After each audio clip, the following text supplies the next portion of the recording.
Club. I'm Alicia. And I'm Alex. And you are listening to a short conversation with Bree. Episode number 1. Yes, which we are titling Bree Deserved Better. She does. she absolutely does. Absolutely. So, yeah, we're just going to go through the book with you guys and just talk about things we've noticed and comments that we've made. So, Alex, you want to tell you take control since this is your character? So, to preface, we chose to do Bree first because this whole thing began out on Instagram with a short conversation with Bree, just me and Alex doing monthly lives of just talking to each other about random things within the Twilight franchise. And by the way, the date that this is coming out is Bree's death anniversary. So, yay! I'm all Breed up. I got all my Bree stuff on too. She is in her cosplay, and I am wearing flannel. So we are green flannel for Bree. Yes, I don't want to say we're celebrating the death day of Bree. No, we're honoring her. We're honoring her. So yeah. But yeah, so Bree's book novella, it came out 2011. Like before Eclipse? Right before Eclipse came out. Like, Eclipse came out at the end of June, and the book came out early June. Yeah, I believe. And the first... Oh, you have stuff?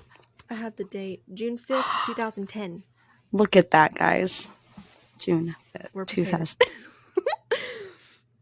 Alright, so, also, the first printing of the book went towards $1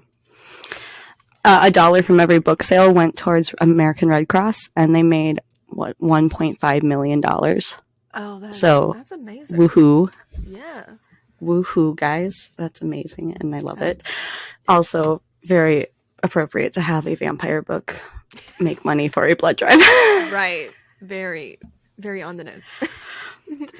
But yeah, so the book. Oh, where do I even begin with this little novella? I mean, it is what it says on the cover: a short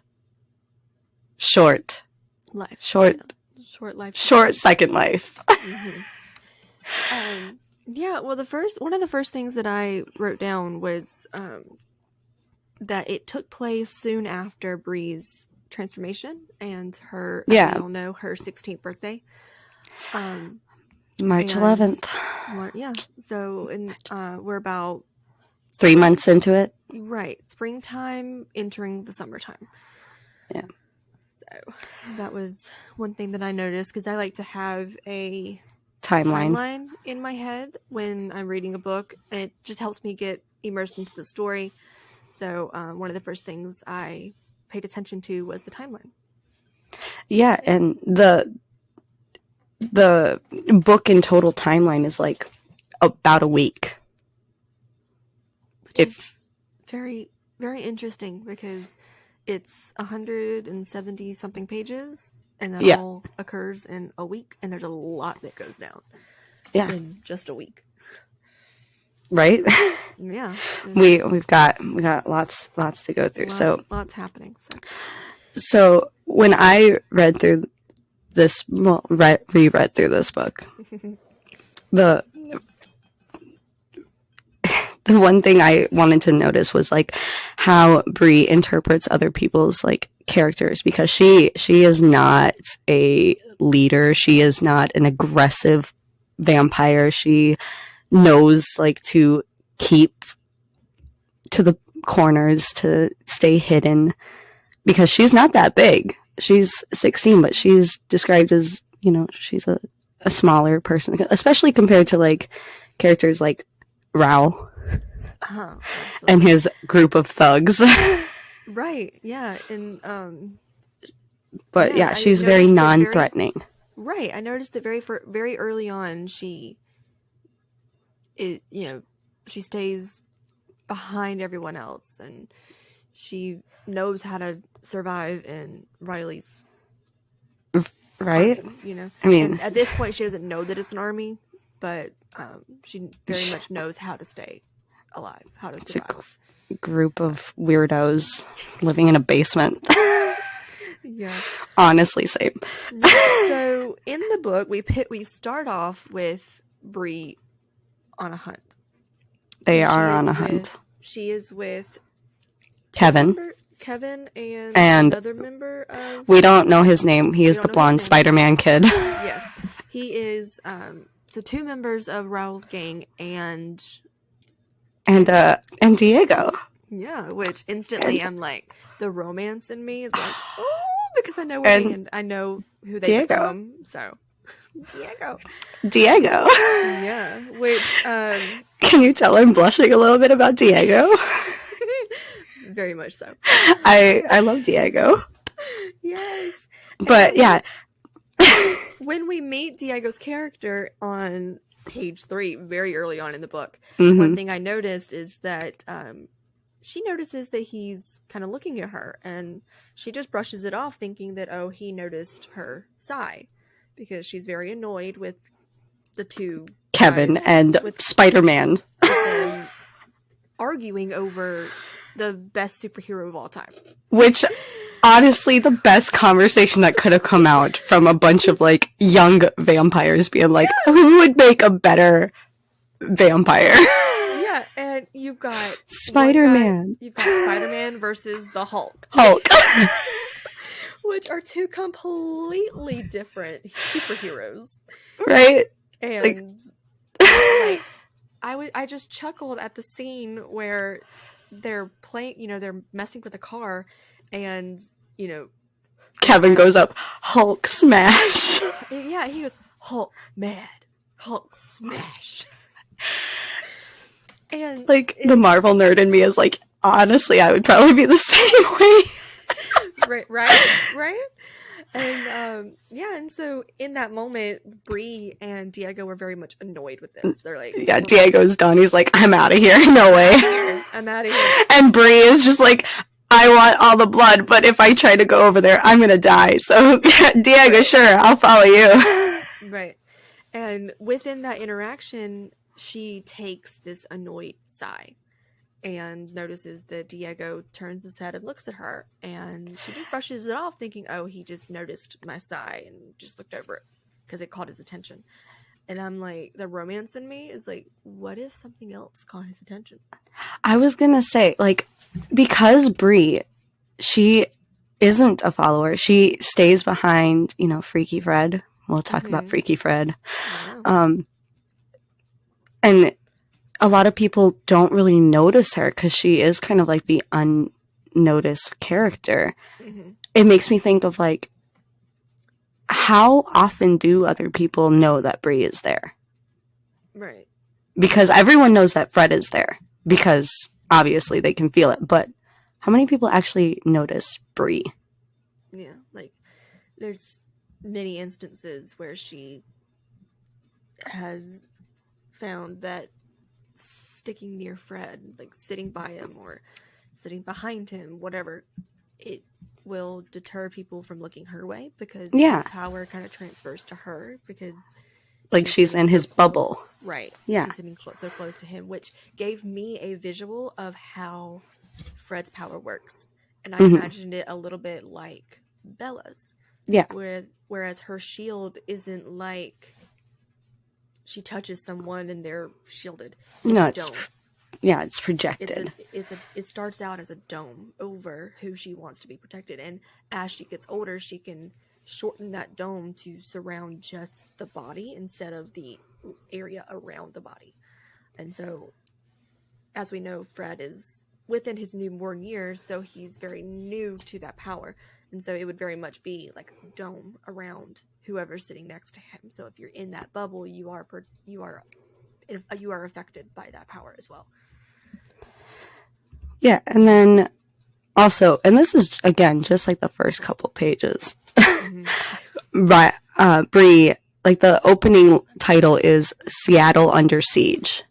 That catches Bree's attention, and this is the whole reason why her and Diego are so annoyed, is because they are supposed to be keeping their presence there under wraps. And here's Kevin and Spider-Man arguing about superheroes and making a spectacle of vampires. Yeah. And Riley has a temper, as Bree notes. Oh, yeah. He has a temper. And the thing is also, he sends out people to go hunt. He doesn't care who goes out with who. He doesn't care if they hate each other. He doesn't care if they love each other. And if people don't come back, it kind of doesn't make a difference to him. Mm-hmm. Because they're still always trying to find more people. Yeah, she mentions that, Riley didn't care who he sent out and who came home because he could just go out and find more people. Because in his mind, there's an unlimited number of people that you can turn. I mean, well, not unlimited, because there is a limitation. You can't just turn somebody that someone's going to miss, you know. But so should we travel on with Bree and Diego through their hunt? So I love how Bree, knowing that there's bigger prey nearby, like with Kevin and Spider-Man, that she's able to essentially restrain herself from breathing. Right. Because as a newborn, you're uncontrollable, right? I love how even at 3 months, she's like, I know when to keep my mouth shut and move on. Exactly. And one thing I noticed is right before she and Diego take off, Diego took off and she makes the decision to follow him, but she holds her breath. Mm-hmm. And she doesn't let go of that until they are away. Far away, and there's no chance of her losing control in that frenzy. She can stay clear-headed, have a conversation before they choose who to hunt. Because they are, meals and gods, as she says. Mm-hmm. Two kinds of people. Right. Coming from the people who will not be missed. Mm-hmm. But, yeah, so we follow, and Diego is older than most of the others. Yeah, and one thing that I made a comment on is, was there actually some sort of strategy to who Riley sent out? Was Diego sent out to keep an eye on them, since he was the older one? Or was that just luck of the draw, like, you go out? I don't know. Yeah. I don't know if Riley thought a lot of that through. You know, one thing we know about Riley's character is he is being manipulated by Victoria, as we know. But he's also doing some manipulation on his own with this army. So clearly Riley is aware of Bree because he helped choose her. Right. And Diego is his right-hand man. Does he think that Bree, because she is always by Freaky Fred, knows more about Freaky Fred and thinks that if he sends out Diego, he can get information on Fred? I would not put it past him. I don't know why I just had that thought. I highly doubt it, but at the same time, it's a thought. Yeah. You know, the more I think about Riley's character, the more I think that maybe he doesn't have a tangible vampire power, but I have a feeling that as a human, he was very smart. I was going to say, he's very suave. He's very charming. And he saw the value in knowledge. And so when he doesn't have that knowledge, when there's something that he doesn't quite understand, he has this drive to understand it and to gain that information. So I would not put it past him to set up that situation so that he could get more information. I mean, Riley, so Xavier from the movie, very, very handsome man. Very handsome. And he's very charming. And the fact that, Riley was able to lure essentially all these kids you had with Diego being like, hey, want a new life? And Bree being like, hey, I can get you food. Mm-hmm. He's very smart, very observant of what the situation calls for. I wonder what he would have been like had he stayed a human.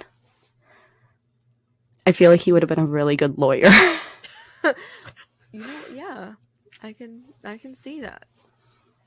I mean, obviously we don't know much about his character, so I wish we did. It's open to interpretation unless Stephanie distinctly says this was what his goal was. Guys. Yeah. So, which is what I love about a story not being completely finished. Yes, characters not being described in depth. Is you get to use your imagination and you get to imagine it. You get to imagine it yourself. All right, so Bree follows Diego, and she stays behind him. She can outrun him, but she knows not to trust people. She stays behind him, which go, baby girl. Mm-hmm. And then he stops, and she's immediately, like, hopping back. She's like, oh, no. I'm not letting you get anywhere near me. And Diego's chill. He's very calm. Yeah. He's kind of, like, he's what Bree calls, quote-unquote, normal. Like, he's not... everything he says, she's waiting for an ulterior motive to come out of it, and he's just being straightforward of like, you're Bree, nice to meet you.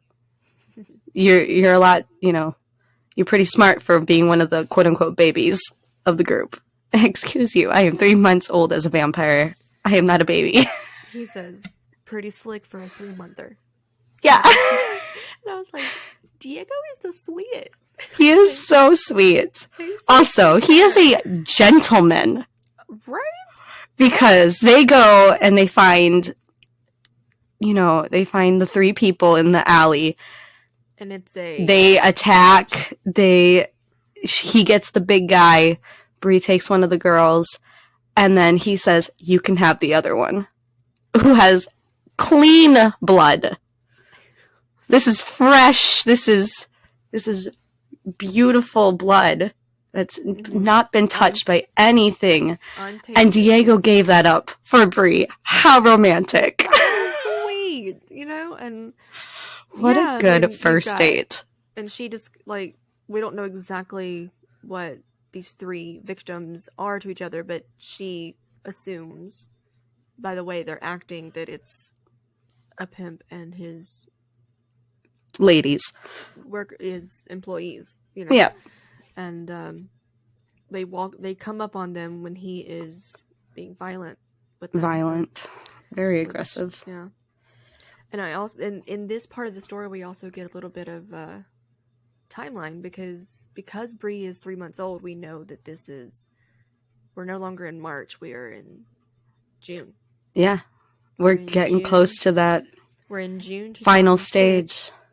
Yeah, we're in June 2006, and if Diego's 11 months old, that means he was turned in July of 2005. And if we think back on what was going on in July of 2005, that was Bella and Edward's summer. That was their honeymoon phase. Before her birthday, before Jasper, before all of that happened. So Victoria has been planning this for quite a long time. That is crazy. Soon after James' demise, death. Yeah. She sets out for revenge. Doesn't take any time at all, which we also see that from the movies as well. So yeah. Oh my god! I enjoy Diego's humor because he's so funny. He's so funny. He says, I love him. They're talking about their ages, and he says, yeah, I remember when Riley brought that trash in. Things just kept getting worse after that, talking about Raul and his gang. Raul and his group of thugs. Just like, those guys. They're such frat guys. They are frat guys. Like, they've got their video games. I would not be surprised if they were found in a frat house. I mean, yeah. Mm-hmm. And then they continue their conversation, but we also get a little bit of how Riley chose his army, because she then goes into the description of meals and gods and how it's pretty much luck of the draw. Like, essentially, yeah. You're chosen to be turned or you're chosen to be food. Which, even then, we'll get to it. Yeah. I'm so excited to talk about Bree's memory of her turning night. But anyway, but you one got thing, oh, yeah, sorry, one go thing for I it. also, sorry, one thing I also took note of is how Riley and Victoria were able to manipulate them. Because they're, you know, yes, they lied about the sun and their biggest lie was about the Cullens and the enemy clan that's coming after them. Those yellow But eyes. they also they also sprinkled in some truth in there when she talked about having to hunt inconspicuously and stay and not bring attention to themselves, because that is true. You can't, Yeah, as we know, the vampires in this world, they can't bring attention to themselves because the number one rule is to keep a secret. yeah. So it shed some light on how they were able to manipulate these newborns so well. Ral and his goons keep it up. Riley's gonna break another one of their Xboxes. Yeah, which just the idea of a bunch of vampires sitting in a basement playing video games, right? is such It's human. It's such a human thing to do. It's almost comical. Like, yeah. we talk about like Emmett doing that, and it's like, Right, yeah, that seems like such an Emmett thing to do. But you think about a bunch of like newborns doing it, it's almost comical. Yeah. Yep. Yeah, it's just like, how was Riley able to keep them in line? Because he had to have because the sun. Don't go outside. Yeah. You're gonna turn to ash. He had to have replaced quite a few of his, right? Because of them, you know. Because Bree says that they reissue lighters later, because more than one time Riley has come back home to a few people in a fire. Yeah, which takes a bar fight to a whole new level. Right. I can just imagine Raoul playing his game, someone taking the controller from him, and him immediately him and his throwing a tantrum and you don't take that from me. And Riley comes back with two or three missing fires going on. Oh, guys, come on, man. Yeah. They just got here. Right. Yeah. But Diego's such a gentleman.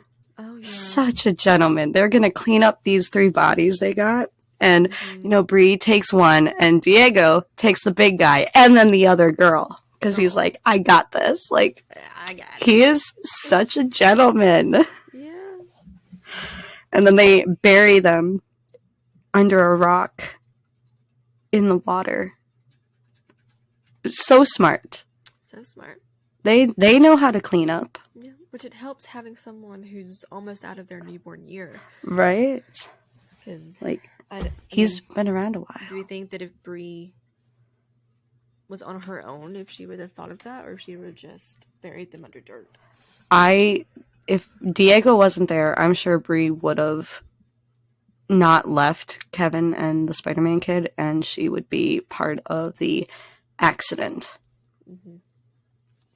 So thank you, Diego, for keeping Bree alive for a little bit longer. Oh, yeah. But then you have, and I quote, the worst high five ever. Talk about it. I love their interaction so much, because Diego is he's outgoing, obviously, because he can talk to anybody. He's got that personality of, he wants to be everybody's friend, I feel. Yeah. And immediately, Bree is such an introvert. She's so used to people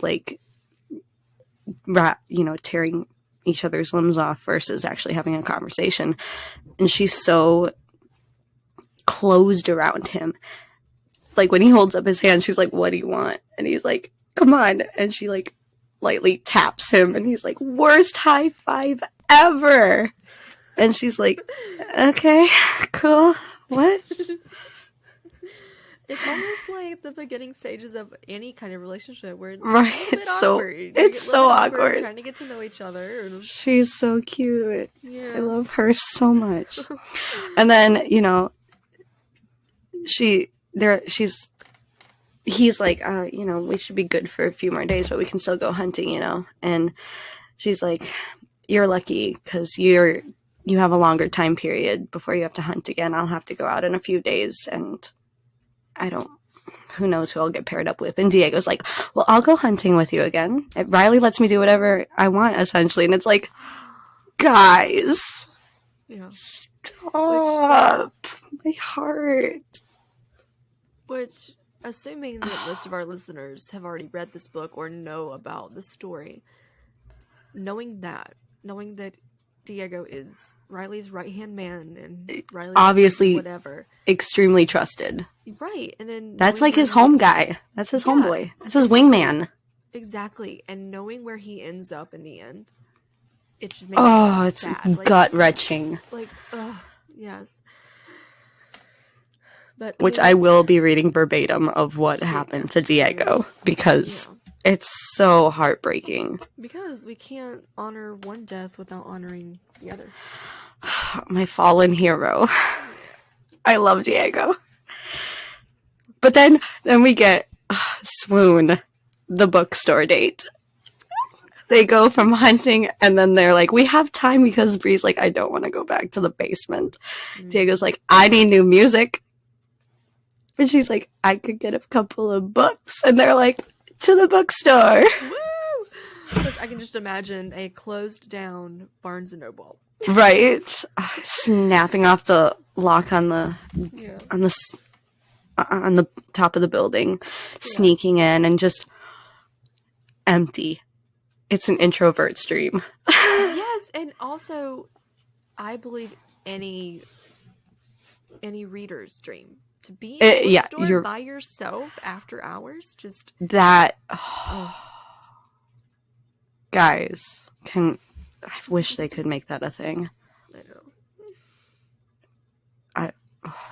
Man. Like, you have midnight bowling and midnight skating.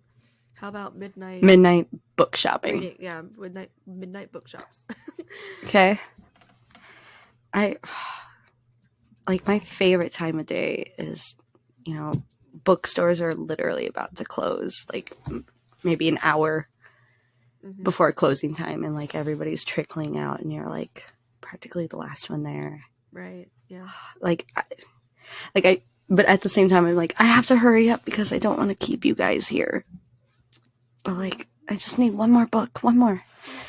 Just one more. Just one more. I promise. 5. Right? Yeah. And so does it talk about what book she chooses? Oh, she goes straight to H's. She had just finished with Hale. As in Shannon Hale, Stephanie's friend. Oh. Yeah. That's a cool it was a cool little nod. That's a cool Easter egg in there. Yeah. So she's moving on. She's going through the H's. She's grabbing a few books to last her a couple of days. Yeah, so she's doing like an alphabetical thing. Mm-hmm. And Diego, he's heading straight for the CDs. He's like, gotta get new music because I don't want to listen to Ral and his goons messing around in the background. That's annoying.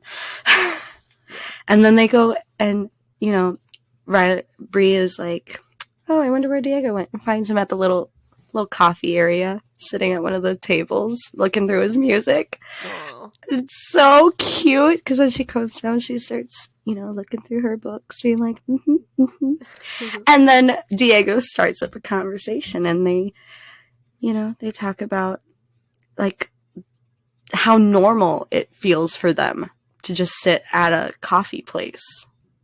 Like, not actually getting anything, but sitting at a table across from someone else as if they were still human. And Bree says, the last time I did this was with Riley. Yeah. It shows that even though they're not human anymore, that they are vampires, they have a whole new existence that they're trying to get acquainted with. Those human instincts are still there. Yeah, they still cling to their humanity. Yeah. And for some, it's easier. And for others, they let go of that humanity and they become a total monster. Yeah. Which is why I feel like they would have fit really well in with the Cullens and the Denali's. We will totally talk about, because that's my dream. But yeah, you got Diego starts talking about, like, you know, he's been talking, you know, he's talking with Riley. He overhears things with Riley, and they're talking, and he overheard Riley on the phone with her. They do not know who her is. Yeah, it's just her. They never give her a name. Which, they don't, as readers, give her a name. Know who it is. Bree just calls her, you know, she just remembers Red that night, as in Victoria's red hair. Mm-hmm. And the red-headed woman, when they go and sneak on them. But they don't know who this person is. It's their creator. That's all they know. And they all fear her. Which is very, very accurate. Very much what you should feel around Victoria. Yeah. Right? That's why she's one of my favorite villains. At least now, after everything that she's lost, her original coven and James and then just the fury that she feels towards the Cullens for what happened. I feel like her you know, gift of self-preservation has kind of really hit you know, diminishing point of, like, what do I have to live for? What do I have to preserve? Mm-hmm. Yeah, because you know, in her mind, she's like, I have nothing left to lose. If I'm gonna go down, let some of them go down with me. You know? Right. But they're talking about Freaky Fred. Freaky Fred. Freaky Mm-hmm. Fred. Oh, Freaky Fred. I love him. But yeah, so they're talking about Freaky Fred and his skills with a Z. Skills, because this is, you know, 2010s, guys. Skills with a Z. And how that's what made me think of, like, did Diego ever really notice her because she hangs out with Freaky Fred all the time? Yeah. She's not. She's probably like a blimp in, like, his memory, and then she's gone because she goes immediately to Freaky Fred's corner because that's where she feels safest. Yeah. Wherever Fred is, you will find Bree, but you won't find Bree because you don't want to look at Freaky Fred. Yeah, it's like you know where he is in, like, the general area, so you kind of look, but you don't want to. Yeah, you don't want to see it. Right. It just doesn't feel. It doesn't feel right looking at him. I feel like the way his power works is it just makes you feel wrong. You know? So uncomfortable. Uncomfortable. Yeah. Uneasy. Right. And how Bree describes it to the point of, you know, wanting to vomit. Yeah, which I can visualize very much. And yeah, you got Riley and Victoria looking for more people with skills because there's value in it. Because you have Fred who can, as Diego says, like, imagine, like, that. If you were in a defensive, like, or offensive position, it would work wonders. And then you have Raul, who Bree says so snarkily, like, what his immense stupidity and not and able to gain other people of lower intelligence. Mm-hmm. Yeah. Day was like, yeah, you're right. Yeah. When Riley should be looking for kids like you who listen, who do what they're supposed to do. Yeah, there's I feel like the Volturi have gotten this down. There's a strategy to building a coven for defense. Yeah. Whereas, the Victoria don't do that. Yeah. the Cullens don't do that. The Cullens build a coven based around feeling and family. Yeah. Whereas Victoria and Riley and the Volturi, they're building covens based on the ability to fight and protect the leaders. So. And you got Victoria, who, you know, this is her first time doing it. Edward says he followed her down south, and she probably heard about the newborn armies. Which, the Southern Wars back around when Jasper was born, I feel like that history of the vampire world, its spread is very much a known fact. Like, everybody, if you're taught right when you're turned, that's something that is mentioned. Like, you can't build an army because you bring attention to a certain area and the Volturi will come. Because, again, it goes back to the basic rule of keeping the secret. Keep the secret. Building an army for whatever reason. Protection, for vengeance, whatever. If you can't control them, they bring attention to that area and to your group, and the Volturi will step in. Yeah, because... Which, we will talk about that in this case, because totally it's a little bit different. I feel like in the Southern Wars, they immediately got involved. They immediately shut it down. As soon as too much attention was brought. But here, attention was being brought to this group with the headlines, and it got all the way to the Cullens in the news. So, I feel like that would have been the time for them to jump in, but they saw an opportunity. Yeah. To either let them do what they were created to do or get rid of them. Yeah. And they saw the value in letting them do what they were created to. And then, you know, our bookstore date is over because sun's going to be coming up. Back to the basement, guys. So we're headed back to the basement. Back to the basement. And right, and Bree and Diego, they've got a better, you know, repertoire with each other. They're racing in the water. They go to the store, they get new clothes, they get a backpack, they protect their items from the bookstore with plastic bags. They're racing in the water. They're being adorable. Yeah. Bree gets up first, and she is shattered at what she sees where the house was. It's gone. Burnt to the ground. Oh. And she starts panicking.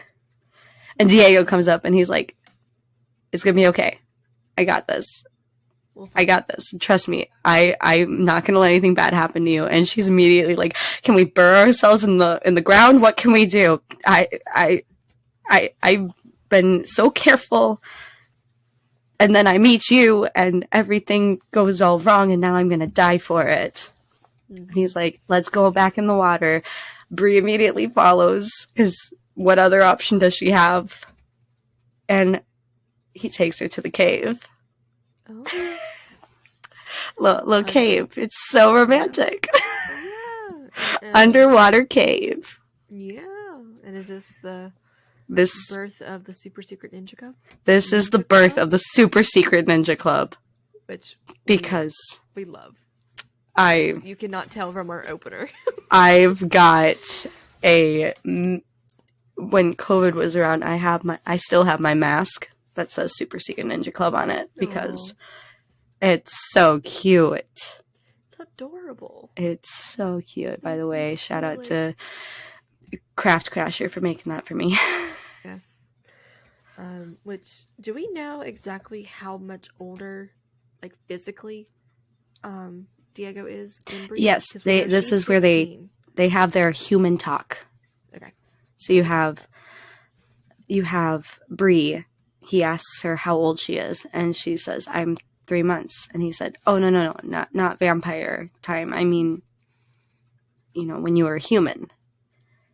And Bree's like, we don't talk about what we were like when we were human. That's not a conversation that anybody talks about. Mm-hmm. And she's like, 15 or 16. I can't remember when my birthday was. And it's like, baby girl, because she was on the street. So she doesn't know what day it is. She was turned on her 16th birthday. So happy birthday, Bree. Yeah. Happy birthday. Here's some venom. And Diego says, oh man, I was so close to getting out. And she's like, what do you mean you were so close to getting out? And he said, I was just a few weeks past his 18th birthday. He was going to graduate soon. Oh, man.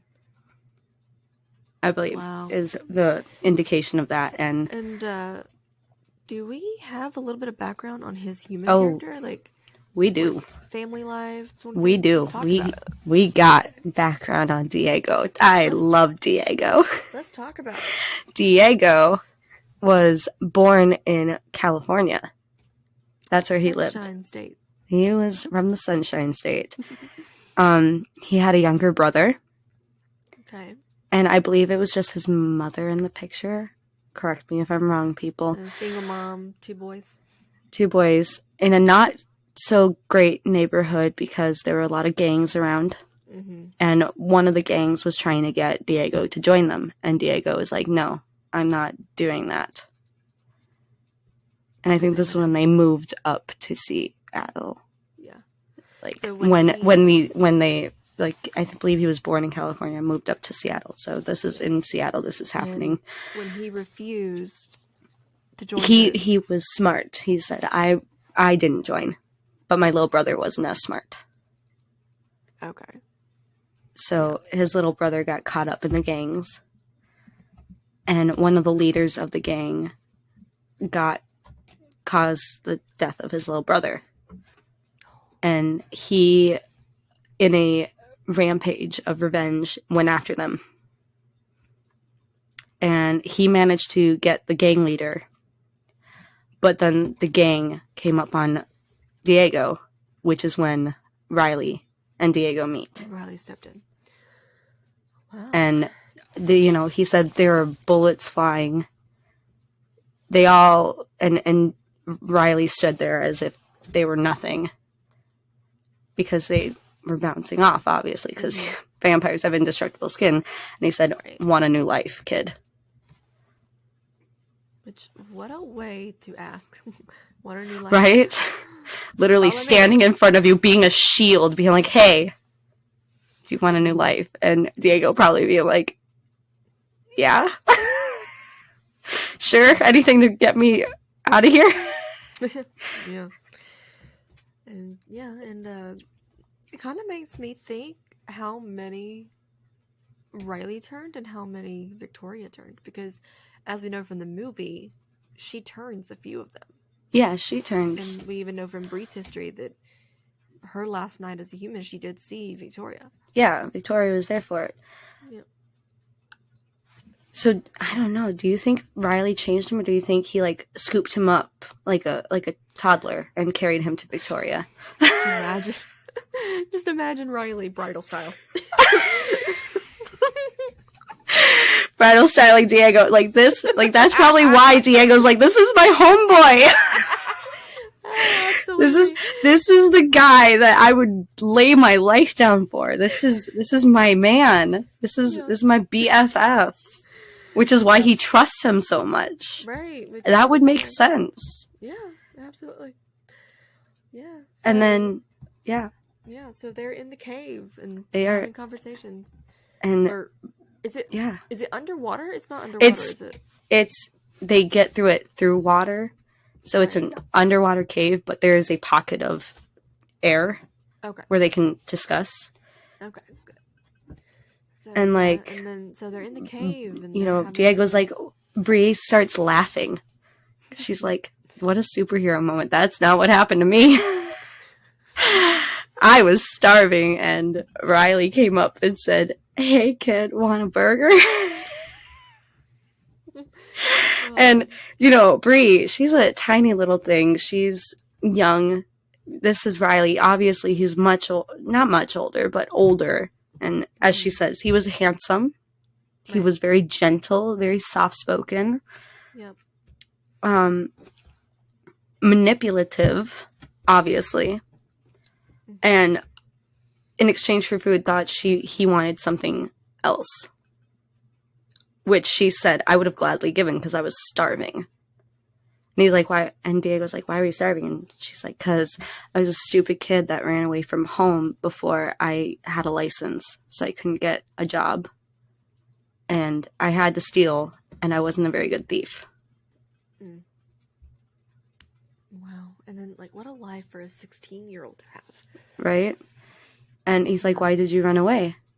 And Bree's like, because my dad was physically aggressive with my mom before she left. Mm-hmm. By the way, she did not leave. Bree's father ended up unaliving her mother when they lived in Las Vegas, because Bree is from Nevada. Woo. Mm-hmm. And that's a sort of kind of a parallel to Alice's father, because although he wasn't physically, or at least I guess not that we know of, he wasn't physically abusive to her or her sister or her mother, but he did plot to have her mother killed in a car accident, and so that he could marry his mistress.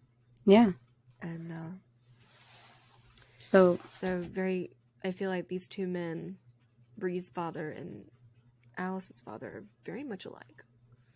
And I also love how it's like completely opposite of Charlie and her dad. Oh my god, yeah. Because you have a single father, Charlie, doing the best he can, do literally anything for his daughter to make her happy. Yeah. Versus Bree's dad, we see her pleading. We see him pleading with Bella to stay. Like, I just got you back. I just got you again. Stop. Versus Bree's dad, who said, if you leave, you're going to end up dead. You're going to end up starving to death. And Bree's like, I'm out. She runs away, and Bree says it's the one thing he was right about, because I did end up starving to death, essentially. Yeah. Oh, they also compare their wounds. Comparing their little. They compare their battle scars. Their battle scars.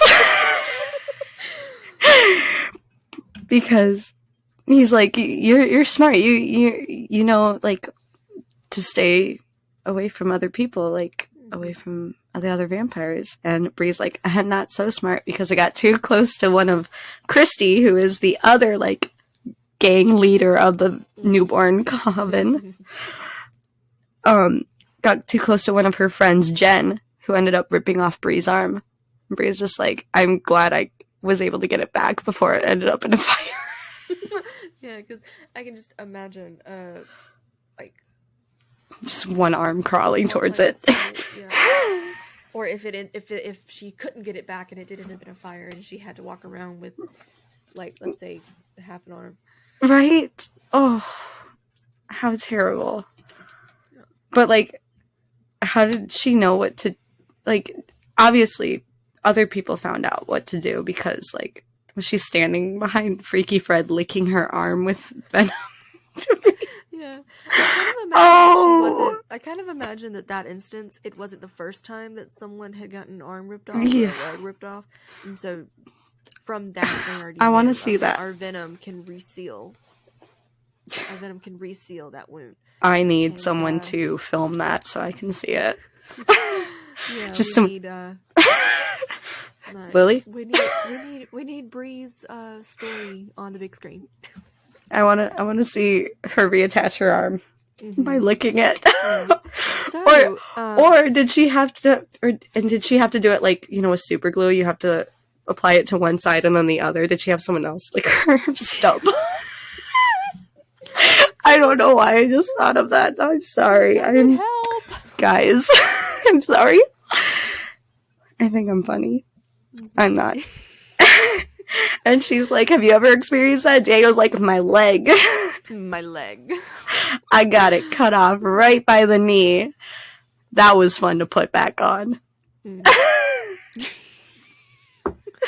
It's like, you guys are so cute comparing your battle scars. So they're in the cave having conversations, and how long?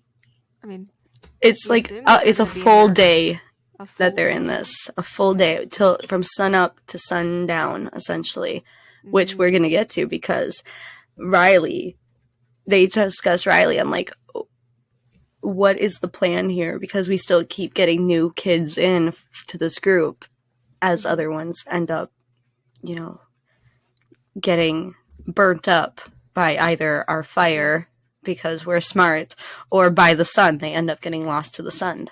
The sun. And then Which you put air Diego has a thought. He's like, because she's like, because Bree had a thought of like, if they're under the water and they didn't have this cave, would the sun burn them? Yeah. So And being curious. Diego admits, I've stood under a tree before when the sun was out and I was fine. And she's like, you're lying to me. He's like, no, I really did that. And it made him question of like, I wonder what Riley is lying to us about because I've done that. Yeah, and he's like, because you have these vampire myths. They just start discussing them because he's like, what do vampires do when the sun is up? And she's like, well, they stay in coffins because they sleep. And he's like, yeah, but we don't sleep. She's like, I don't know. It's like, and even then, so if they're in these coffins hiding from the sun and a human thinks that they can come and, you know, stake them, we've obviously proven that nothing can really destroy us except other vampires and fire, right? Right, exactly. And Bree's like, I don't know. And Riley's like, we're gonna test something. And he goes up towards this cave because it's connected to an island, so it's got trees on it. And Bree's freaking out, like, don't go towards this. No, do not go up there. And he's like, I'm not burning, but he says it in Spanish, which I thought was really, yeah. Which kind of gives us a little ethnic background on him. Yeah. If he knows Spanish. If he knows Spanish, he is obviously of Mexican, descent. Filipino. Yes. He's a little spicy, which is what Bree describes his scent as. She says it's got some spice to it. And I'm like, Bree, wow. Woo. She is liking Diego. Yeah. But yeah, so he goes up and he gets a root from a tree. He like snaps it off so that it's got a sharp stick, and he gives it to her and says, "Stake me." She's like, "Ha, you're funny." He's like, "No, serious, do it." And she's like, "No." So he does it to himself, and she's like freaking out. And it turns into like splinters by the time he's done. And he's like, "Yeah, see, I'm fine." And Bree's like, stop. So here's the facts they know. They don't sleep, so they don't need coffins. Right. Light, at this point, indirect light, does not hurt them. And stakes are nothing. Mm-hmm. So things are Bree is like, so they're just stories. They're just made up. Okay. Mm-hmm. And Diego gets a little flirty with Bree. He's like, we're going to do a little bit more testing. And she's like, no, please. She goes and because he's like, I'm going to open up a skylight to like let the sun filter in. And she's like, no, please don't. And he does. And she's like, ducks back down into the water, ready to like hide in case something bad happens. Yeah. And they've got this little pillar of light, of sunlight coming in.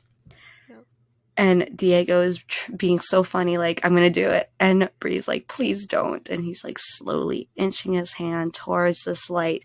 She immediately jumps out of the water and like throws herself at him to like make him not touch the light. And her leg ends up in the sun.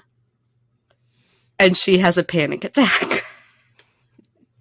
I think Bree is one of the most insecure. Like, we thought Bella was insecure. She gets so much confidence as a vampire. Bree is an insecure vampire. Right, and I think She a lot is, of that has to do with how she's brought up and yeah, who is telling her the rules of her new life. she is a Because, panic attack walking. yeah, it also goes to show the difference between someone who's prepared, who's Yes. done their research, who knows what they're getting into, and someone who does not, who is forced Who into this literally life, just, who did not choose it. no. I mean, I'm trying to think of, except for the Volturi, who, you know, their secretaries are like, oh, I want to be a vampire. Like, they are choosing that. But even Like, then, as they Jane don't says, and then know. it's like, and they will become one or desert. Right. And even then, they don't know everything. No. Because still, They only know the basic. They know the basics. They know what they are, what they eat, and what they're there for. Yeah. So, yeah. So he puts his hand in light. Yeah. And she's like saving him and starts to panic because her leg is in the light and Diego is just, Bree, look. And she's like, no, just tell me if it's a crisp. Just, how am I going to walk? I don't know what I'm going to do. He's like, just look, you're fine. And they look over and, you know, she whips her leg away and because she's like, it's burnt. And she looks and it's fine. Yep. She's like, what just happened? And then Diego puts his hand in the light and sparkle, shimmery disco ball, as Bree says. So we just look like walking disco balls. Or Cute, Diego. One of them is. Cute so funny. Swift's, Bejeweled. Right? And shout out to the Eras tour. I knew somehow this was going to turn into Taylor's. Love it. Love it. Okay. Back to anyway. We are so organized. Back to Bree. Here we go. Back to Bree. All right. But so yeah. Now they know that the sun is not going to harm them. Does nothing to them. And so they crawl out of the cave. They dig their way out. And Diego's love language is physical touch. Because he is very touchy of Bree. Like, he loves touching her hand, especially when it's sparkling in the cave. And when they get out, he's like so pretty. And he's like touching her face. And I'm like, guys, like. Here's a question. Now that they know that at least Riley has lied about at least one thing. Do you think that at this point in the story, when you first read it, did you think, oh, they're going to go straight back to everyone else and tell them? Or did you think... No, I thought that, you know, they were going to run off because they've hypothesized that that's what happened to everyone else that Riley claimed. That they found out and ran off. They found, you know, ashes of their friends. But no, they just took off because they found out that the sun doesn't hurt them and they didn't want to be with the group anymore. Mm-hmm. And Bree's like, I'm ready to do that. There was another couple that did that. They just never returned. As far as we know, they're still alive and they ran off together. Yeah. Much like Peter and Charlotte from Jasper's Newborn Army. And Bree is... Maria's. Like it's Maria's Newborn Army, but the one Jasper was a part of. And Bree's like ready to do that. She's like, I'm ready. And it goes like, we gotta go, you know, we gotta tell Riley. And Bree's immediately like, I do not trust Riley. Yeah. Diego's like, I can vouch for him. And Bree's like, no, I don't trust him. But then we get Super Secret Ninja Club. Because they're going to go sneak their way back and try to find their friends. Because Diego's insisting that they need to go back. And Bree, trusting him, like she went from not trusting him whatsoever to full on putting her full faith in him. Mm-hmm. That is... It's like, it's like, you know, a fairy tale romance. Yeah. It's not going to end up well. It feels very Romeo and Juliet. Oh, yeah. It's a tragic love story. And it's essentially what it is. So they are going back and super secret ninja clubbing it the whole time. And Bree, as soon as they find their friends, well, his friends, their group, Bree says, we shouldn't trust him. And Diego's like, I'm gonna talk to him. I'm going to, explain what happened. And she's like, well, don't say that we talk to each other. Just say that the cave was like full of water, so we couldn't talk to each other because we're strangers. And she's also noticing while he's like, I'm going to talk to Riley, that he keeps saying I instead of we. And that's because I think Diego, knowing that Bree doesn't trust Riley, is like, I'm going to protect you. I will protect you with everything I can. So adorable. They are so cute. Come on. Throughout this whole experience with Bree and Diego, he is constantly making it easier for her, making her more comfortable. And if she's not comfortable doing something, he doesn't do it. Like, he doesn't. She doesn't trust Riley, and she doesn't want Riley to know that they were talking to each other. Yeah, and he immediately, and he's like, okay? And he's like, okay, I will make sure that he does not know. Okay, yeah, I will make sure that he knows that you had nothing to do with this. Like, she has set her limits, and Diego is respecting them. Exactly, and yeah, it's just amazing to see some male characters like this, right? Respect the person that they're falling for. Yeah, and it's just it's amazing.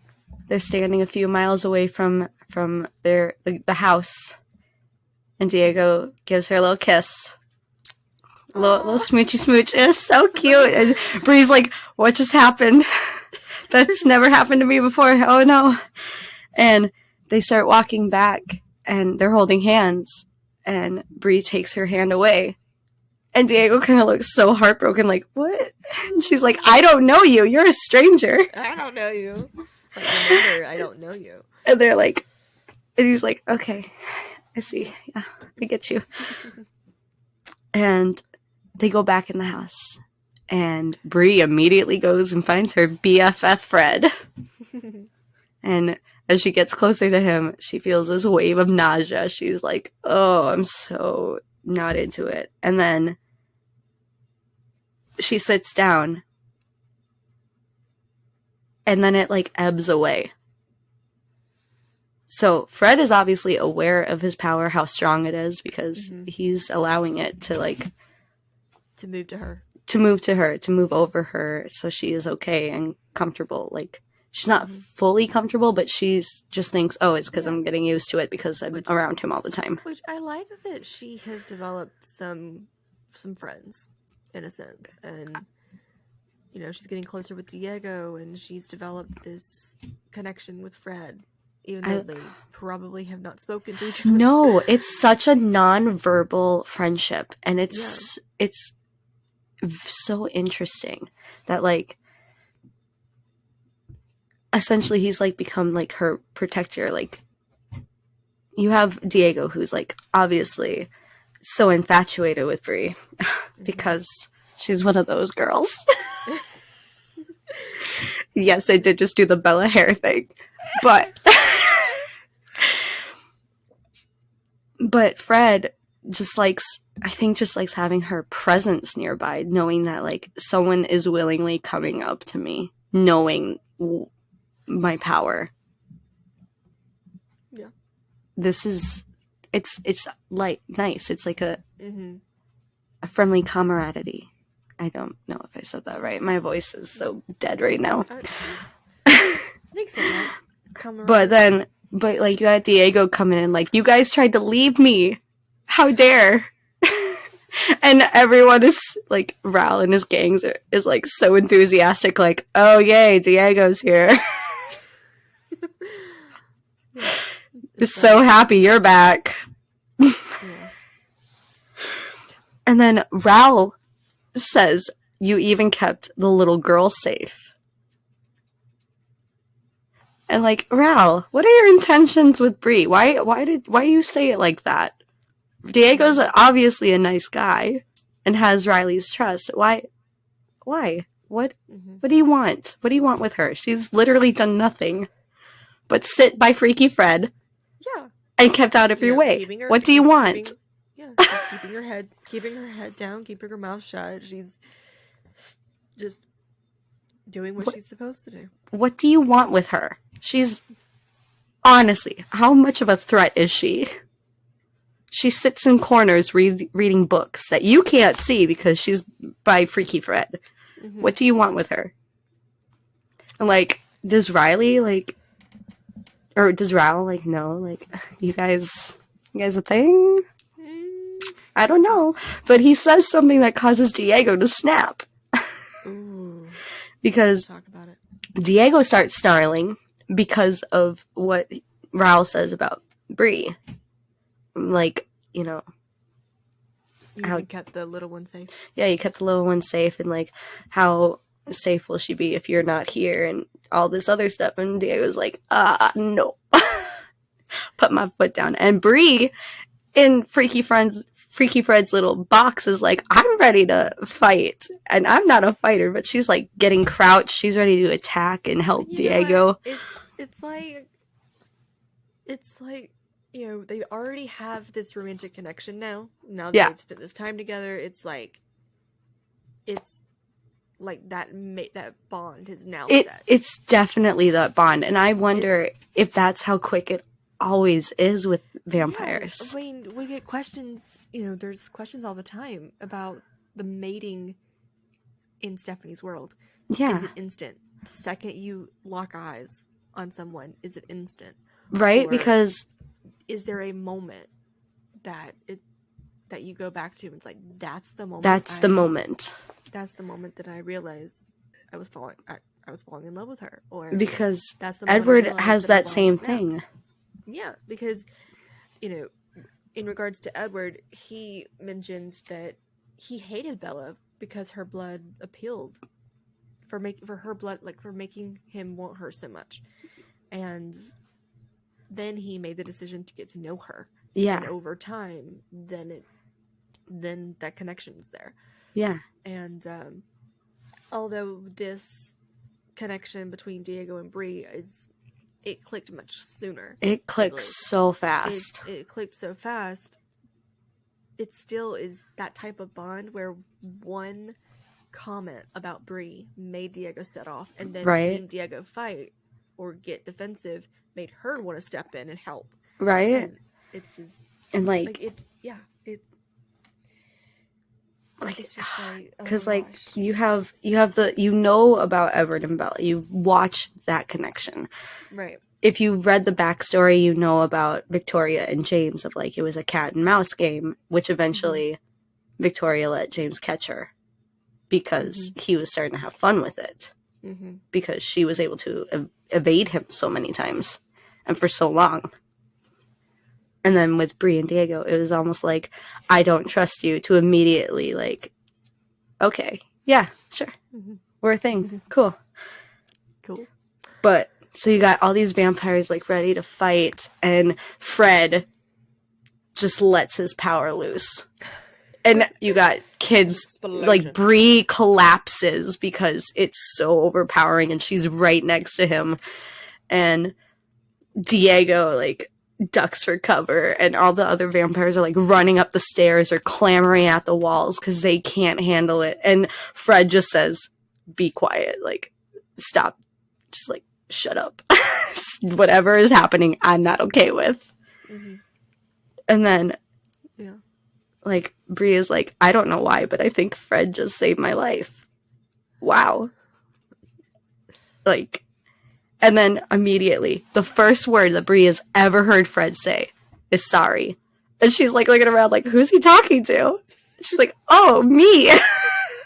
Oh, who, me? She's like, it's okay, you're fine. Like, what just happened?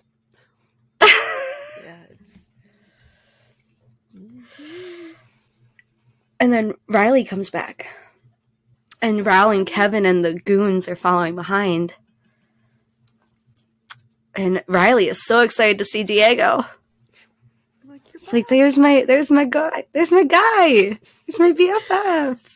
And Kevin, Raul's going back to his game. Kevin immediately starts looking for Bree. And he can't see her because she's by... When we left off, they left Kevin and the Spider-Man guy in their hunt. Yeah.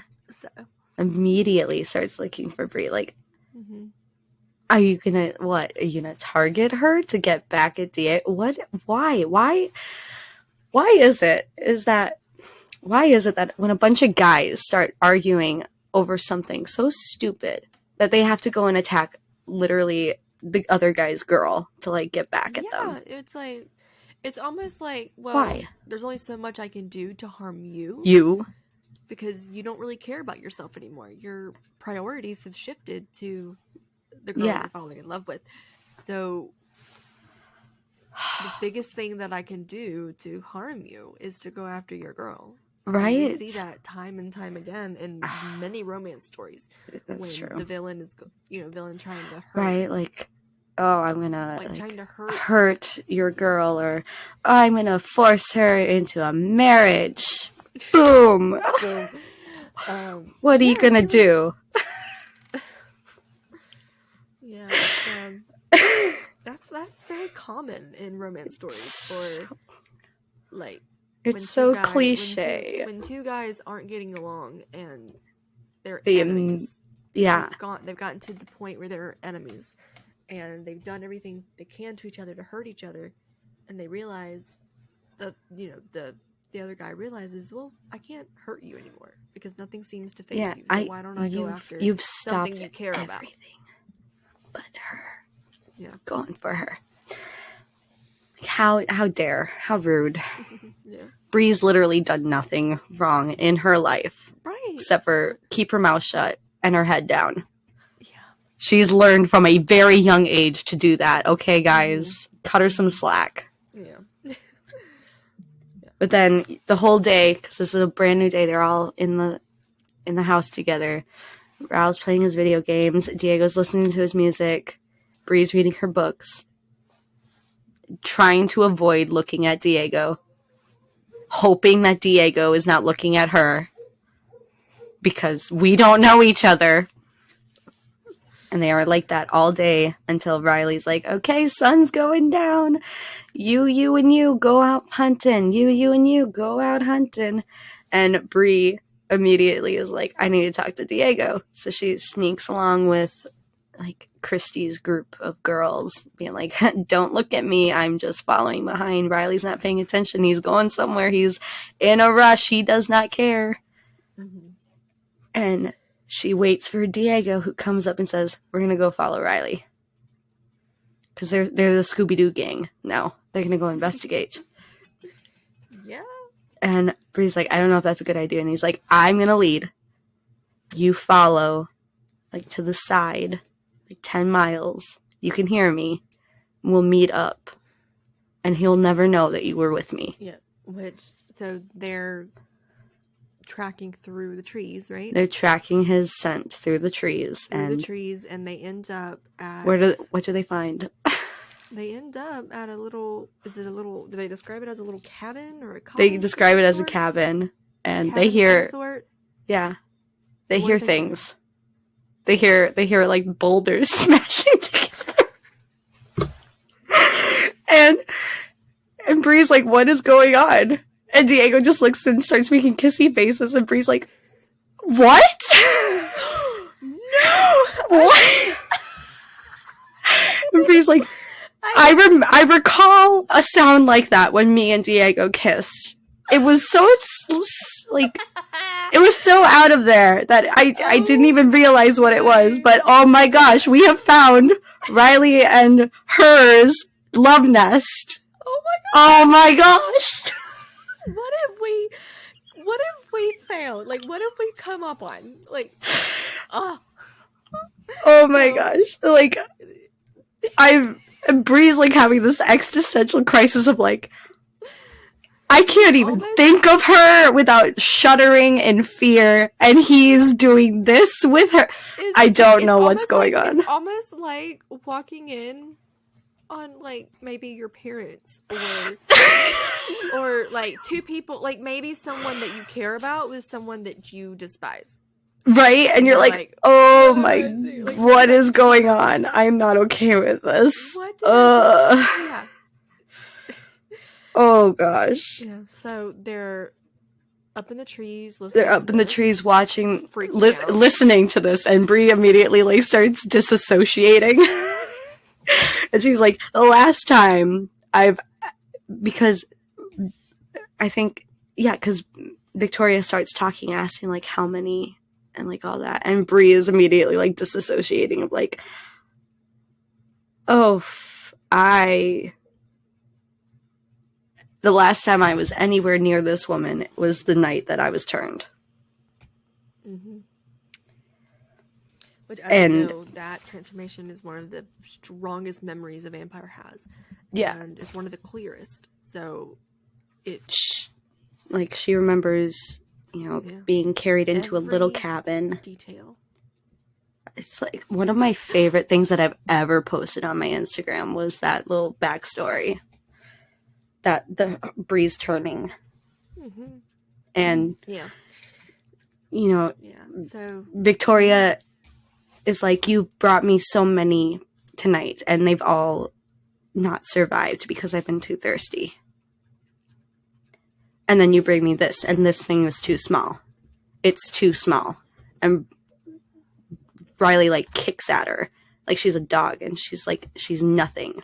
Because she's not referred to as a person. She's referred to as an it. And, she's like, this childlike voice has so much, like, hatred in it. It's so high and light, but there's so much... I don't even know how to describe it. But she's like, this is not a good person. And she's like, she was not talking to Riley as if it was a lover or like a close confidant, it was, or a confidant. It's like an employee. Riley is her employee that she's like berating for doing a terrible job. We know that Victoria has a goal in mind, and nothing's going to distract her from that goal. Yeah. And in her mind, she's already had and lost a mate. So this is just a manipulation tactic. This is nothing. Tactic. Riley it's is just a manipulation tactic on Riley's end, which goes back to, yes, Riley was lying and manipulating these newborns, but he was also being manipulated by Victoria. Mm-hmm. So that goes to, a big debate on his character is, well, is he truly a bad character? Because yes. Like, is he truly a bad guy? Because, yes, he's lying and manipulating, but he's also being lied to and being manipulated. And even a bit in an even bigger way. Because she is playing on his feelings. Riley is definitely a morally gray character. Yeah. Because, like I said before this, he was probably a really charming young kid. I mean... he's handsome, he's suave, he could probably, I mean, in the movie, he was a college kid, just trying to get through school, probably had the same struggles as any other college kid. Right, yeah. And then gets taken away and given this power, and he's like, I like this power. Mm-hmm. I don't want this taken away from me. And I have a woman who is into me, or, how you're blinded by love. So she's quote unquote into me. Yeah. So, but he's doing all these bad things to make her happy because what wouldn't you do to make someone that you care about happy? Yeah. When you're blinded by your feelings or by love specifically, there's a lot that you'll do. Yeah.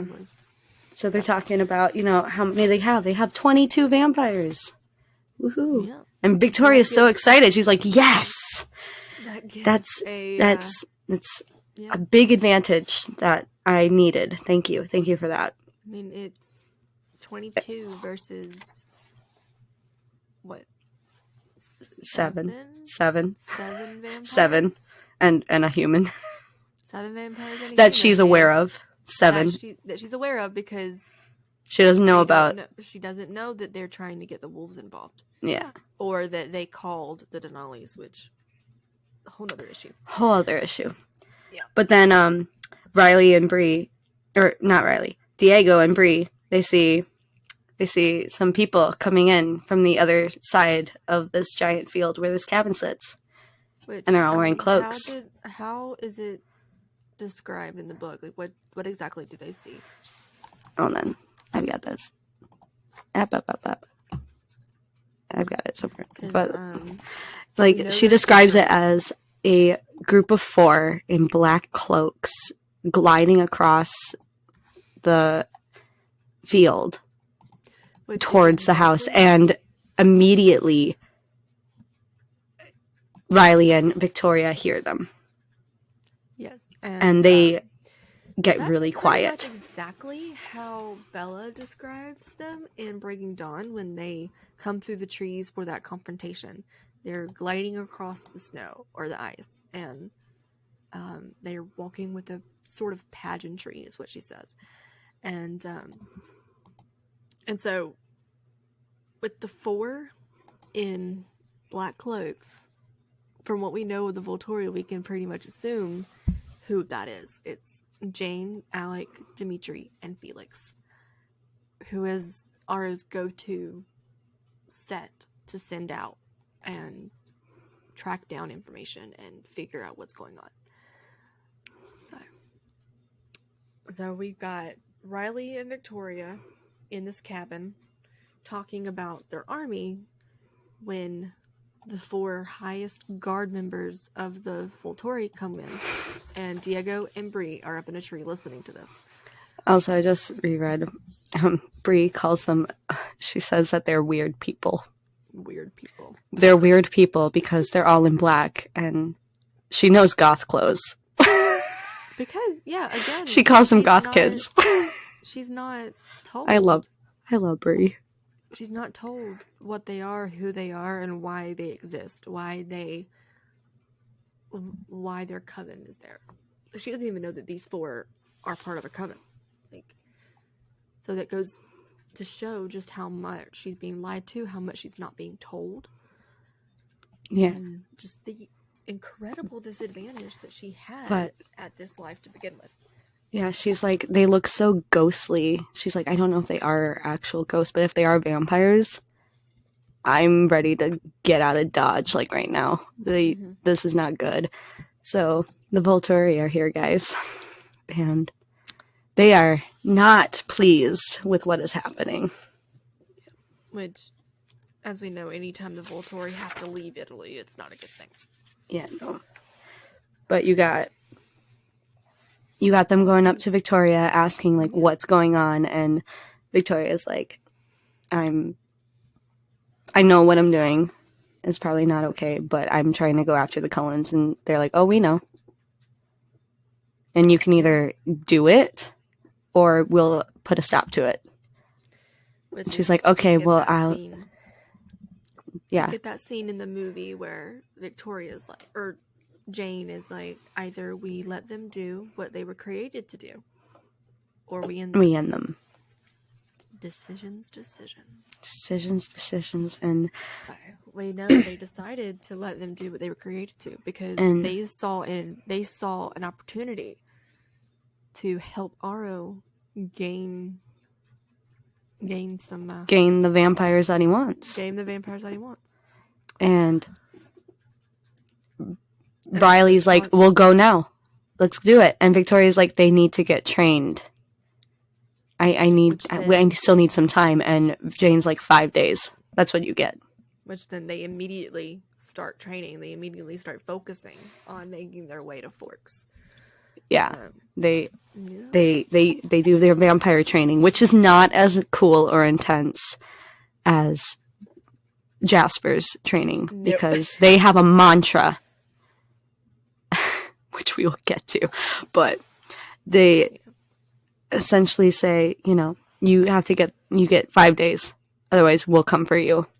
And they leave. And Victoria has seen the Volturi before because of her original coven with her sister. And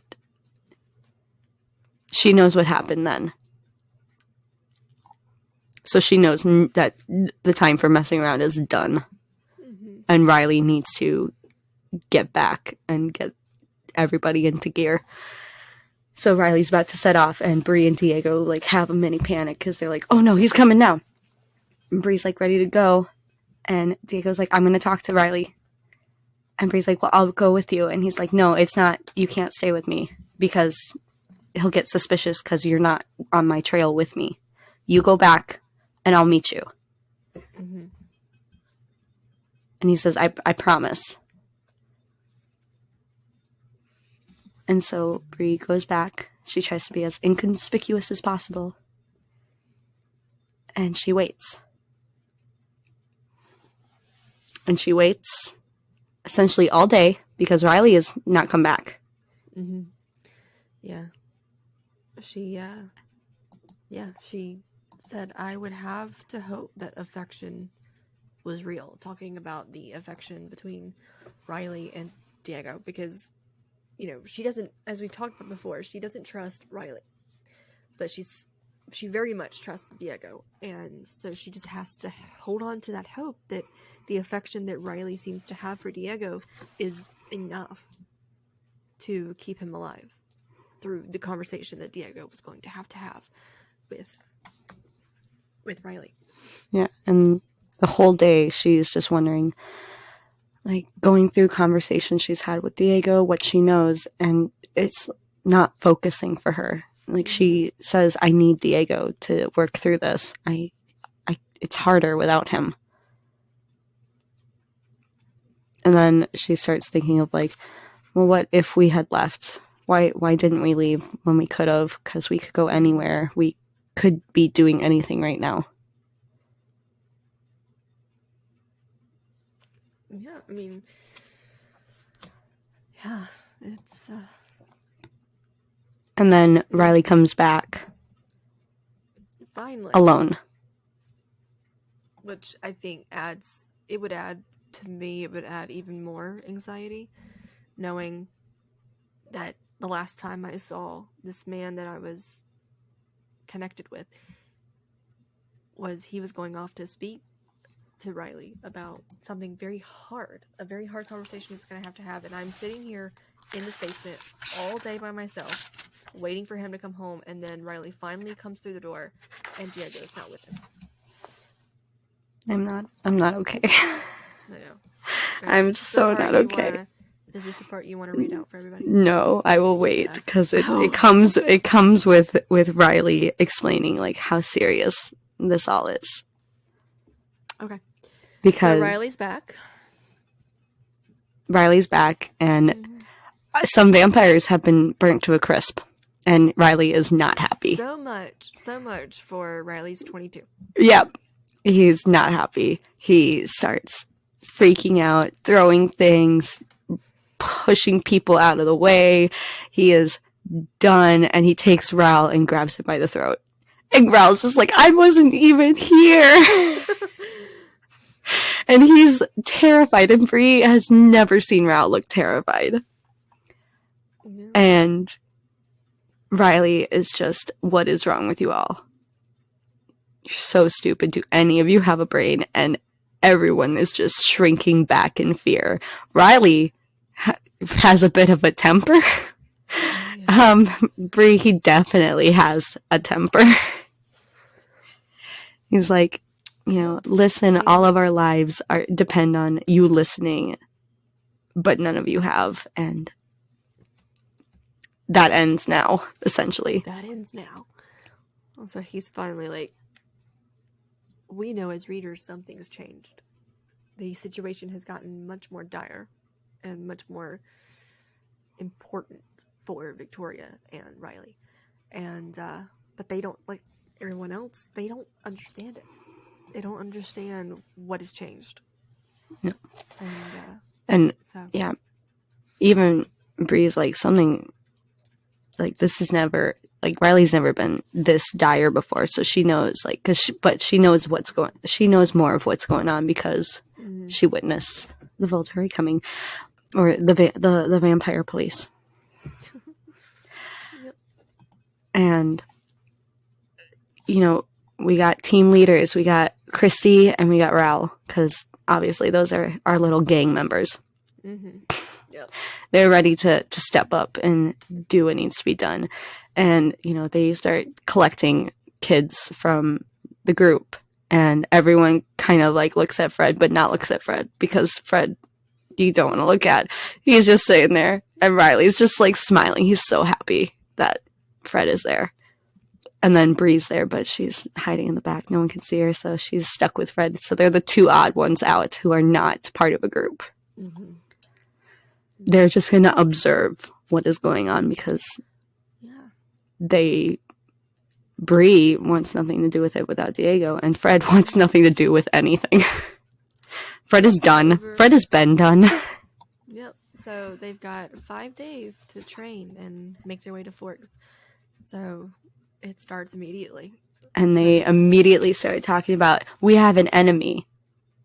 Okay, and there's 3 things about them that's different. You know, one, they drink animal blood. So and in their mind, that makes them weaker. That makes them weaker. They have a human pet. Bella. It's their human pet. Prize. How dare. So he sets up whoever finds her gets her. Yeah, finds her, gets her. They got her red shirt.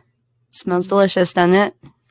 Yep. Bree says it's one of the most sweetest smelling bloods she's ever had. Which that's something that I really liked in the book, and that I wish that they had put every detail of this in the movie. But we see that it's coming up on graduation time for Bella, and she had an outfit planned, so she knew what she was going to wear. But the day of, or a few days before, she couldn't find it. A lot of her clothes were going missing, not just the red shirt. I think there were a couple of things that she couldn't find that she knew that she had because they're her clothes, but they were missing. And that's when they started talking about it, and then they realize, oh, someone's been in here, someone's been taking your clothes, and this is where it ends up. And yeah.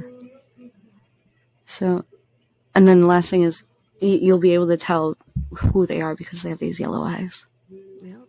Yellow eyes. And he's like, there's 7 of them, and everyone's like, 7? That's nothing. Let's go now. And Riley's like, you don't understand. They have gifts. They got a mind reader. They've someone who can see the future. They've got gifts. Right. Like Fred. Okay? Fred is our golden child. Which they put so much emphasis on Fred's gift, but we gotta keep in mind he's not the only one. Raoul has a gift too. Yeah, he's able to collect followers. What do they call it? Positive attraction? Positive attraction.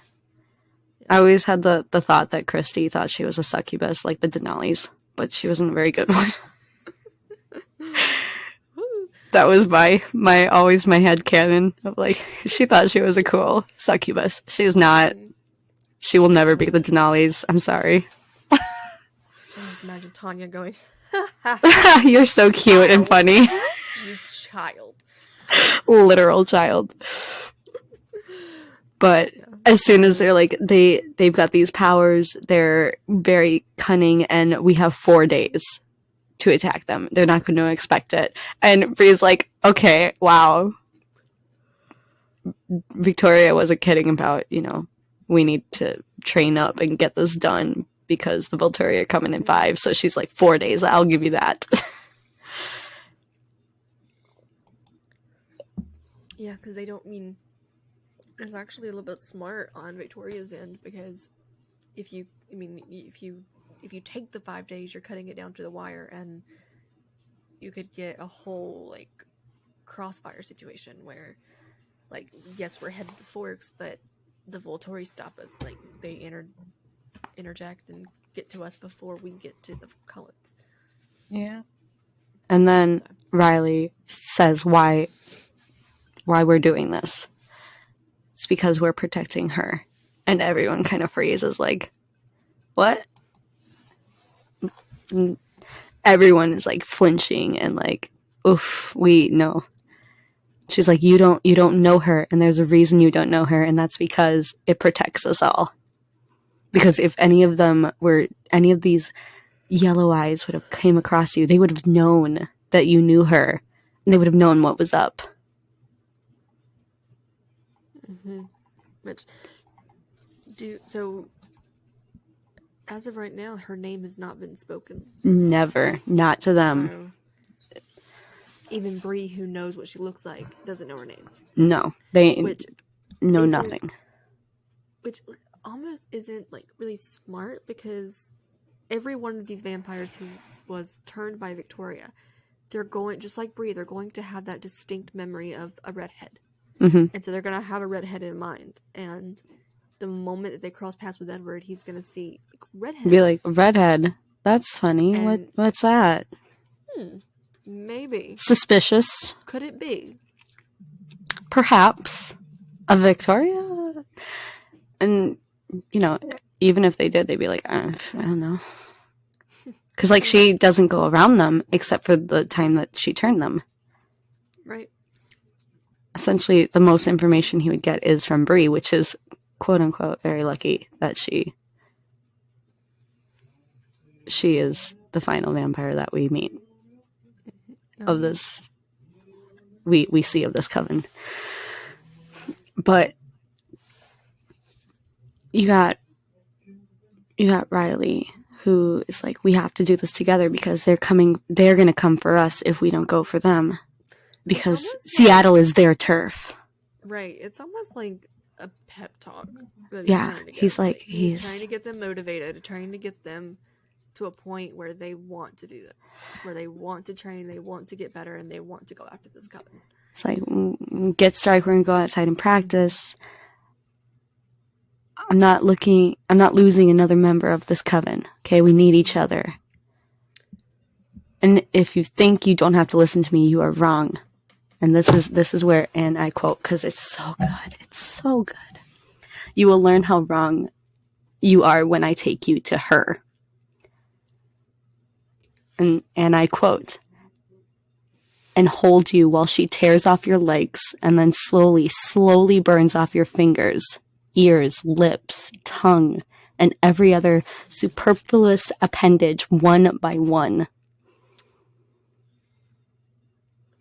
And they've all lost, essentially everyone in this coven has felt what it feels like to lose an appendage at one point. Mm-hmm. Yeah. And what does Bree comment on that? Like, Bree essentially says we'd all lost a limb at least, and we've all burned when we became vampires, so we could easily imagine how that would feel. But it wasn't the threat itself that was so terrifying. The scary thing was Riley's face as he said it. His face was not twisted in rage, the way it usually was when he was angry. It was calm and cold, smooth and beautiful, his mouth curled at the edges into a small smile. I suddenly had the impression that this was a new Riley. Something had changed him, hardened him, and I couldn't imagine what could have happened in one night to create that cruel, perfect smile. That is thinking, Diego's death. What has happened since the last time she was looking at Riley? Last time that she was up in those trees and listening to those conversations.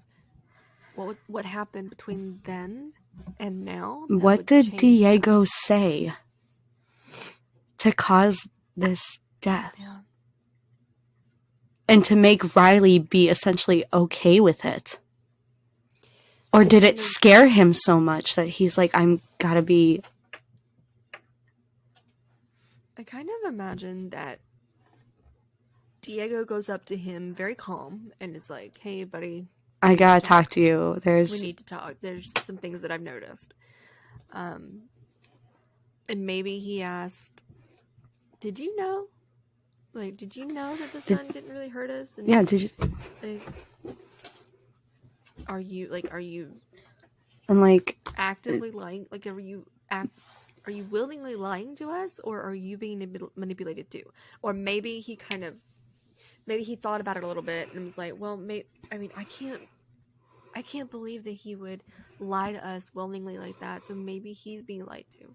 So maybe I should bring up that he's being like to. And that like you told us all this stuff, but it's not true because I've tested it. Like you can't trust her. I know. Before, he's Riley's right hand man, his wingman. Yeah, that's his wingman. That's his BFF. That's his guy. Like, dude, she's lying to you. And Riley being like, I think get out of here before she comes after us. You know? And Riley being like, no, you need to meet her. I can almost imagine that he's getting worried. He's like, oh no. Like they know. He's found out. Like now I know what I have to do. And he snatches him up and carries him back to Victoria like the first time he carried him like a toddler. Yeah. Bridal style to Victoria and like, hey, he knows. He knows. And yeah. But then that begs the question. Because like Riley had to hold down essentially his closest friend. Right. And watch him be tortured to death. Yeah. I don't know I'm just so confused on how that could have snapped because I mean, I guess, does that mean that he actually cared about Diego, or was Diego just like another pawn to him? Because Diego said he didn't want to be a pawn. Diego was very, very Peter Millark in this whole thing. Mm-hmm. He's very, I don't want to be part of this game. I think he was a sort of pawn, like they all are. You know, Victoria doesn't care about these group of vampires. She's using them. Yeah. Just like she's using Riley. And I think that Riley is just he's so manipulated at this point. And he believes everything that Victoria is putting off because, her power gives her the ability to get out of sticky situations. And mm-hmm. So, I mean, it makes sense that she could pretend to be very vulnerable and just, as we see in the movie, when Bryce and Xavier are in that scene, is a scene with them by themselves, and she's worried. Like, she's pretending to be worried, and she's like, I can't live like this anymore. I can't live in fear. I can't live in fear. She's, playing on the way that he cares for her. Oh, for sure. And so I think that it just shows that Victoria came between the two of them. No matter how close of a friendship they had, how bonded they were. He cared for Victoria a little bit more. And yeah, I think you're right. There was a definite change in his character at this point. Oh, for sure. It has a lot to do with having to do that to his friend. Maybe it's one of those things where he knows what he has to do, but he just he has that guilt that's bubbling up, but not to the point where he would betray Victoria. Later in the story where Edward gives him that chance. Like, I'm giving you a chance to walk away from this. And he's like, nah. He's still like, to the end. That's my girl. Even to the end of his life, when Victoria turns to him or looks at him and goes, I don't like, and essentially gives this big screw you. Yeah. and goes after Bella instead of Helping him. Yeah. I mean, you've got that scene on the mountain when he's lying. He has his hand has been bitten off by Seth, and he's lying on the ground, looking at Victoria and going, "Victoria, help!" She makes a beeline for Bella. She makes a beeline for Bella, which gives the opening for Edward to attack, and then Seth is on Riley. In that moment, I think that he was like, I messed up. Oh man, I messed up. I messed up big time. So, training begins. Yeah, training begins, and Riley has important information for Bree. He even calls her by name, and Bree is uncomfortable as all heck. What is Says, this information? The information from Diego is that he will have to show you the handshake when he gets back. He's doing stuff for her. Wow. And Bree is like, there's no way he could have known about, a joke that we're in a club, me and Diego, and we're going to make a handshake.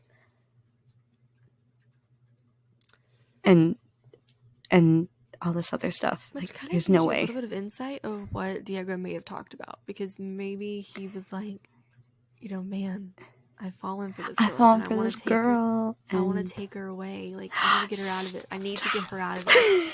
Like, and so maybe Riley calmly asked, well, how did you connect? Like, what is going on? Like, and maybe he talked about the cave and the super secret ninja club and right. They've done, the things that they've talked about and experienced with each other. Yeah, because this happens because they're all going upstairs.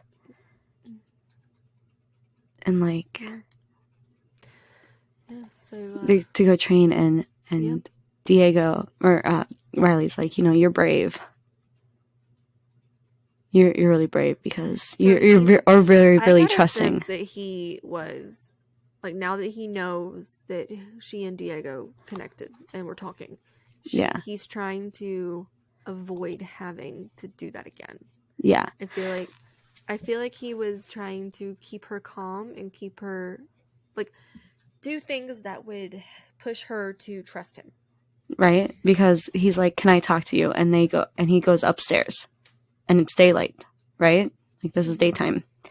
And she immediately just goes upstairs, and he's like, "You're really brave or very trusting, because I thought it would take a lot harder for you to like persuade you to come upstairs during the daytime." She's like, "Oh shoot!" It seems like he was testing her, right? And she's like, "Let's see if she'll just come up here, or if should have been more skittish. I messed up." And he's like, "You and Diego are tight, right?" And she's just like, "He saved my life." And he's like, "Yeah, he's the best, smartest kid I've got." He's like, we got a situation. Diego's going to go help and like keep surveillance on what's going on. Yeah. But I need to trust you because Diego said you were smart. It's like, I need your help with Fred. Yeah. I need you to get Fred on our side. And she's just like, "Where's Diego?" And he's like, he's fine. He's, doing stuff. But yeah. Also, he's like, "Can you go easy on the kid, because I think he likes you a lot." And Bree's just like, "Okay, wow.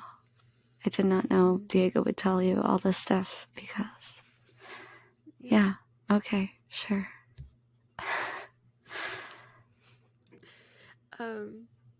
And obviously, like Diego promised that he wouldn't say anything about this type of stuff to Riley. So there's no, but him telling Riley would have made her, it's all in like a manipulation of Bree. All to get to Fred. That's Riley's only goal right now, is Fred. Yeah. I'm just kind of looking through, and I think does he at some point reveal that the sun's not going to hurt you? He does. They do it, I think. Yeah, and they do that on on the day that they're going out to fight, and it's the day, the day of, it's their travel day. They're traveling to their Forks, travel right? day. It is fight day.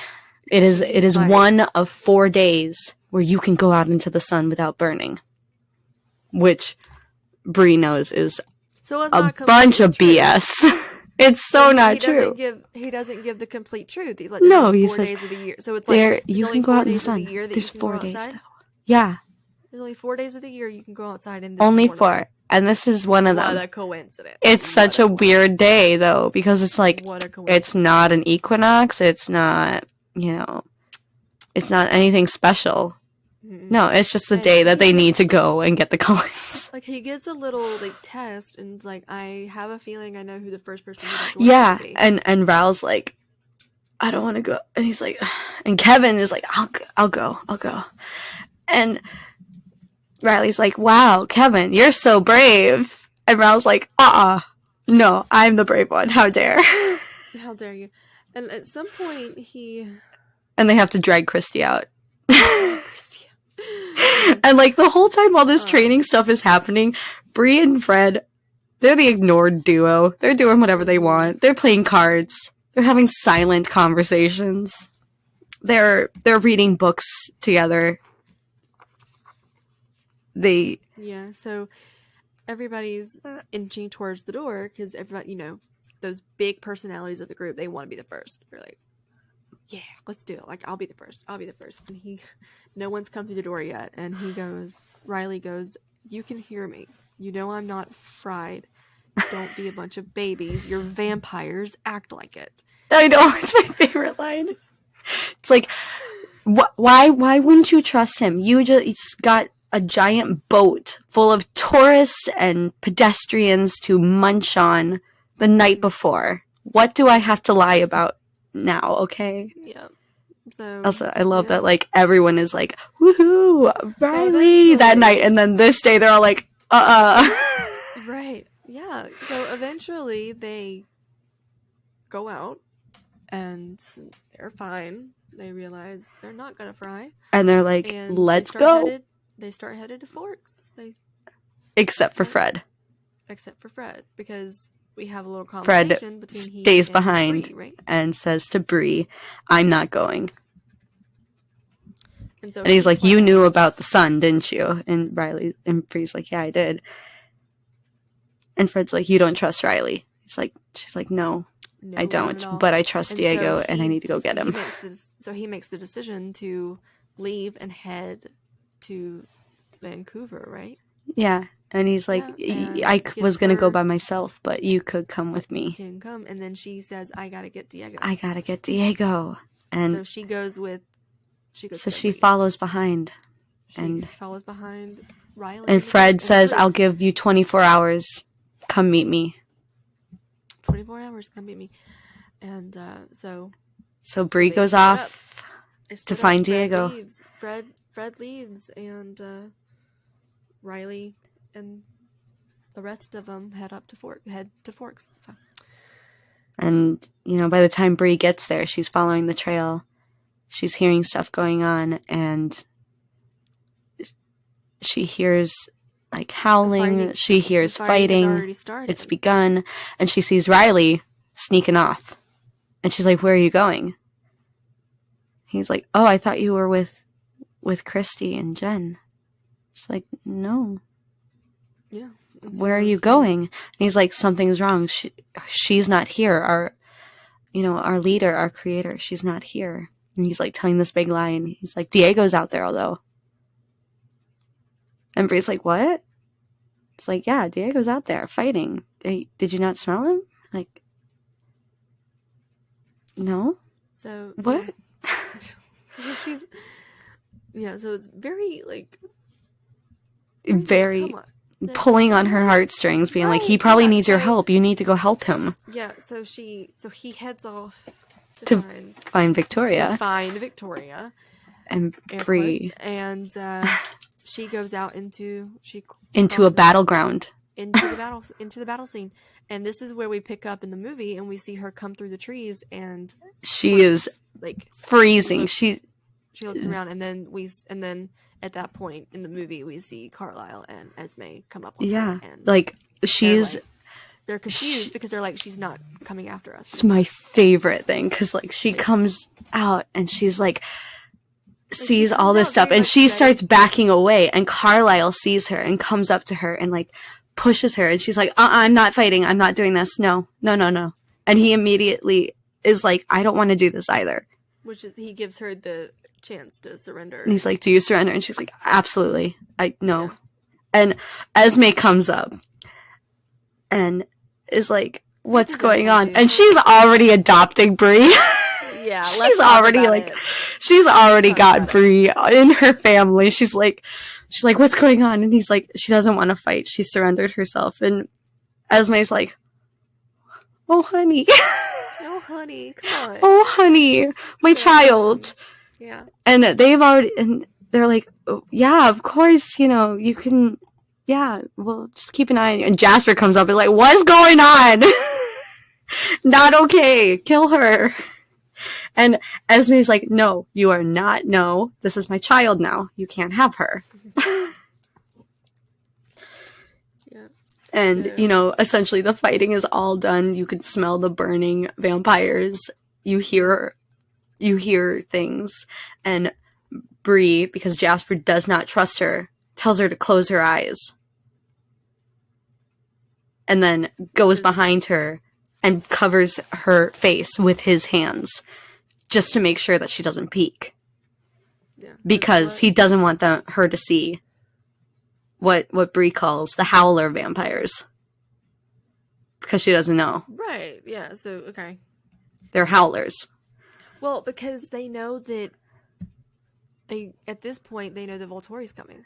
Yeah, and so the werewolves the howling vampires have to get out of there.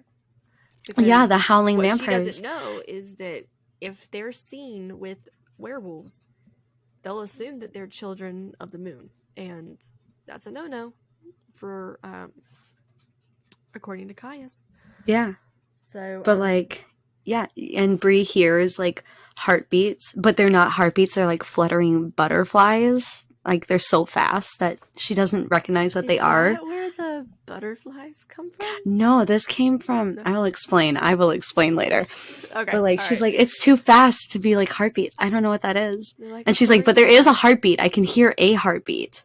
She's like, oh, and she can hear all these. She hears the crunching. She hears Carlisle reassuring someone. She hears people talking. Yeah. And the howlers are out of there. Yeah. And then Jasper has her sit down, and she still got her eyes closed. And Alice is like, Bella will come to in a minute. Like, she'll open her eyes in like 30 seconds. And Bree's like, does she think I'm Bella? Wait, what? What's going on? And, she breathes and she smells Bella. Mm-hmm. And her instinct to go and get it is immediate. And Jasper's like, you move and I end you. Yeah, my eyes,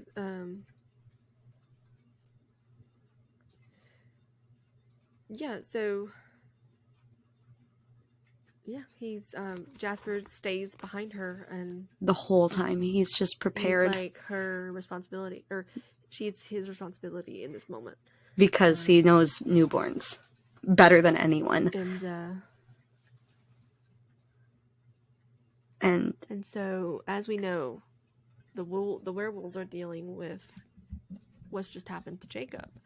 And Carlisle is like, you have to go. They will not be okay with you being here. You have to go. Yeah. And you have to go, but we cannot leave. Yeah.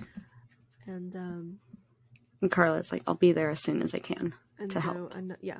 And then Alice says another 5 minutes.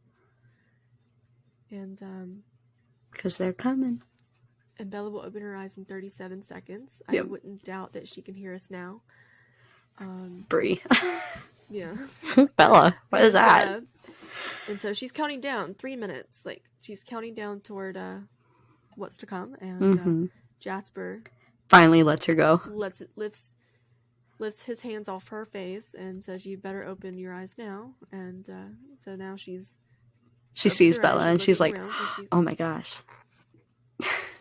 I love how she's like, Bella is so pale. Like, is she dead? Yeah. Because Bella is that girl.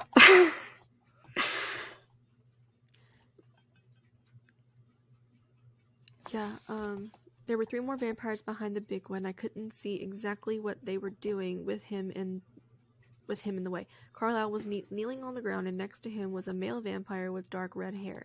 Lying flat on the ground was another figure, but I couldn't see much of that one, only jeans and small brown boots. It was either a female or a young male. I wondered if they were putting the vampire back together. So 8 yellow eyes total, which is, as we know, not right. No. Because what she doesn't see yet is Bella on the ground is human. And so a little bit later, she finally realizes she's human, and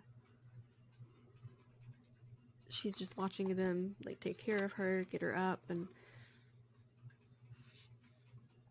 is she bleeding at this point? I can't. Because it must have been, you know. Oh, because Bella scabbed asks, over. "Is Jasper all right?" The vampire said, "He's fine. The venom stings. He was bitten?" She asked, sounding shocked. Oh, okay. So they're talking about they're just going over the battle before the Volturi arrive, and because as we know, during this whole battle, Jasper was taking out everybody because he didn't want Alice to have to get in the battle, and Alice makes the comment, "Overprotective fool." Like, yes, I can take care of myself. I may be I small, can do this. I got can take this. Care of myself. I may be small, but I can take care of myself. And Bree is just fighting this urge to get up and get Bella. Yeah. Because it smells so good. And the vampire with the dark eyes like looks at her, and Jasper snarls, and she's like, "I don't know. How can you stand it?" Because I want her. She's like digging her hands into the ground, trying to restrain herself. And I'm like, she's got pretty good, like, we've already said that Bree has pretty good restraint for a newborn because she can walk away. She ran away from the accident. Right. And she here is showing so much restraint because she knows if she goes anywhere near this Bella, she's going to die. Mm-hmm. Exactly. So go Bree. And so, now the Volturi are arriving. They're here, and Bree finally learns who her creator was. Because Edward says it. Yeah. Victoria, and like what happened to her, and they see the smoke pillar come from. And Bree's like, "Oh, good. Great. Wonderful." And so now she's kind of turned her attention to Bree, and it's like, "And who are you?" Understand? You left one. You left one alive. Carlisle, being Carlisle's like, she surrendered, so we didn't see fit to kill her. And Edward, who Bree describes as the redhead, he is a redhead. He is a redhead. She has surrendered, and he says Carlisle gave her the option, and Bree, Jane goes, "That wasn't yours. Not your gift to give." That was like, excuse me. Why? You have so much hatred towards this vampire. Never met her. And so then she starts asking, like, how many? And so we know that by the time they get to Forks, there were 18 of them. And they were all brand new, all unskilled, all uninformed, thanks to Riley. And then that's when she asks about who their creator was. And Victoria. Edward so quickly gives Victoria. Victoria. It was Victoria. Her name was Victoria. And Bree's like, "Oh my gosh." And that's when they notice the pillar. And then the count goes up. Because she says, so 20. Yeah. Altogether, there were 20 20 vampires that came. Yeah.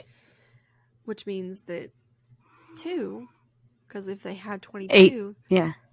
2 of them are not accounted for, which is Fred and sadly Diego. And the whole time while this is happening, Bree's realizing that Diego has been dead for a lot longer. She knows. Yeah, she knows. She knows that what Riley said before is Diego's death. Yep.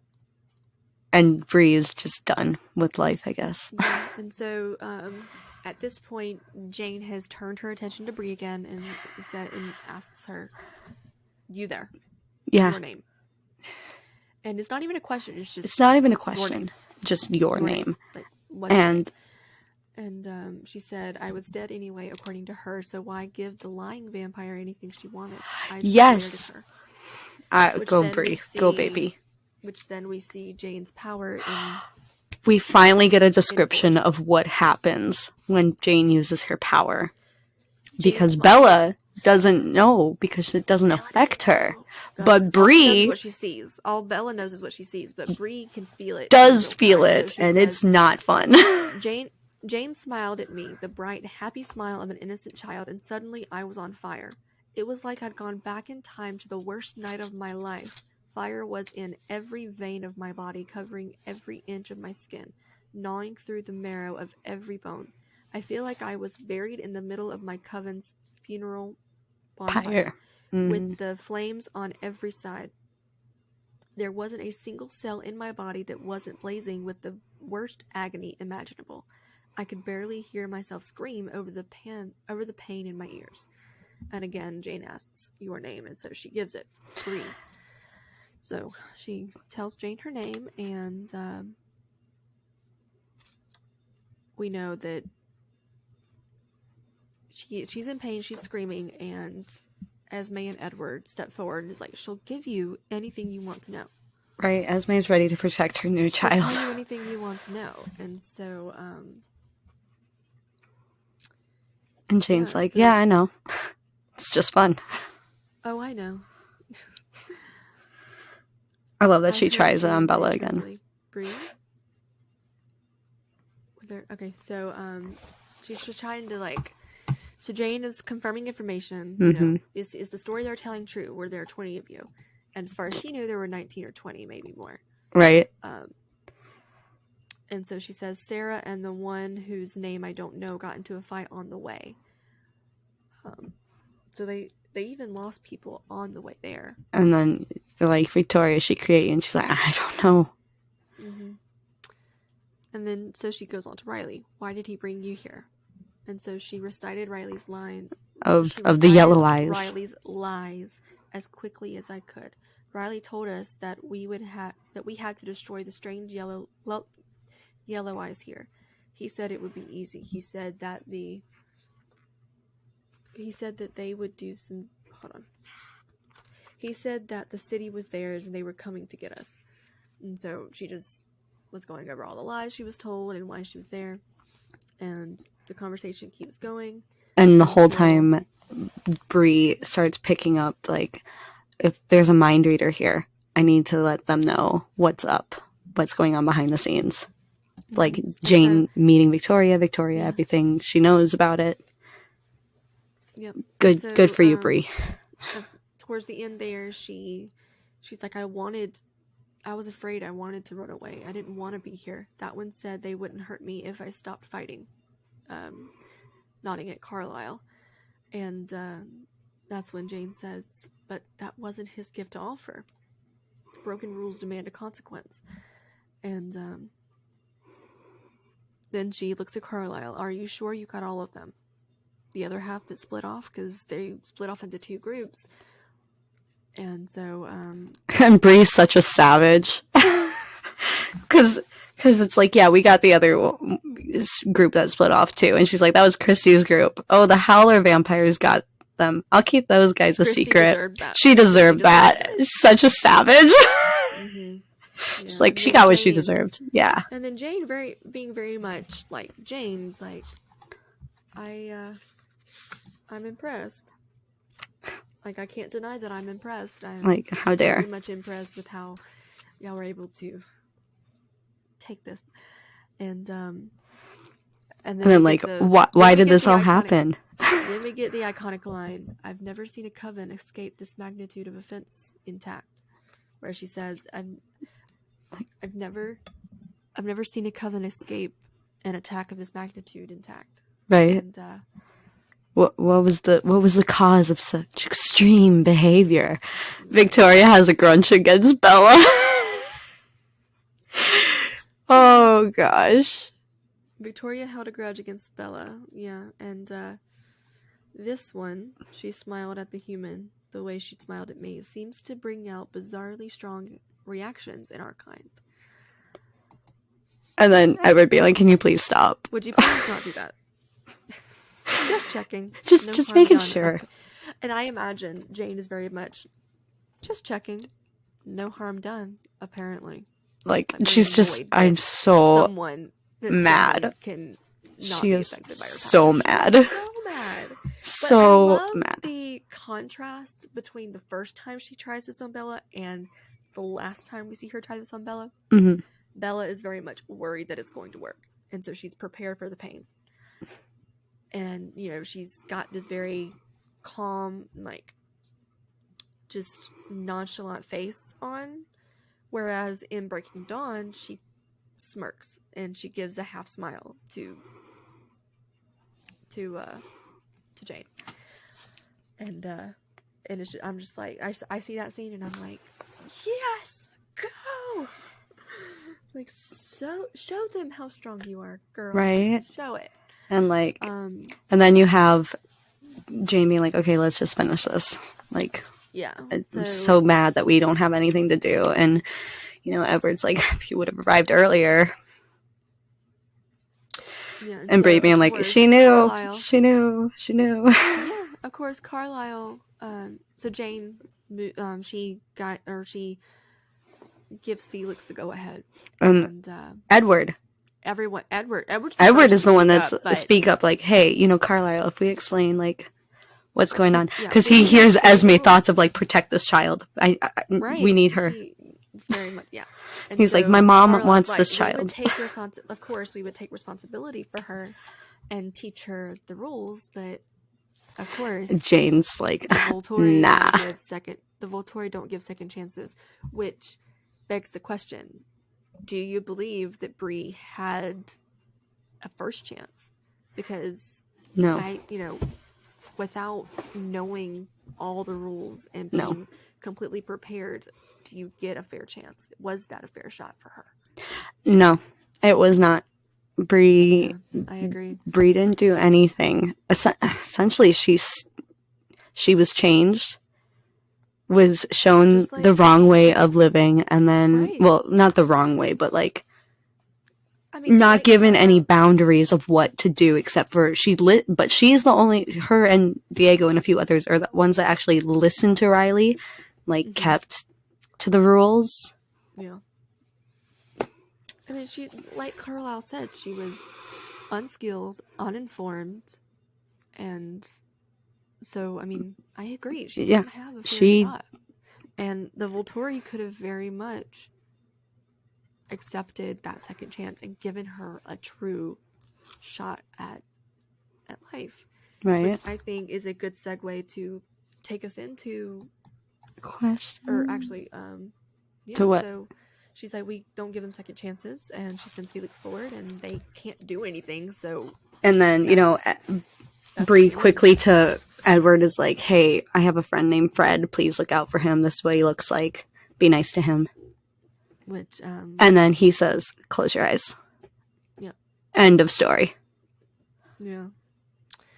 And so that's Bree's End, which can take us straight into some end of story. Yeah, it takes us into some questions we got from Instagram. Questions. If you would, oh gosh, I go ahead. They're for you specifically. Okay, so, read them out. So we got 3 questions specifically. Woohoo. Cool. And I think a good one to start with is from Liz McCaden on Instagram. Mm-hmm. What draws you to Bree's character the most?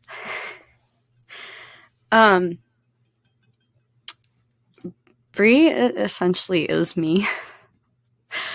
I I I am the awkward kid that tries to stay out of trouble, out of the way all the time.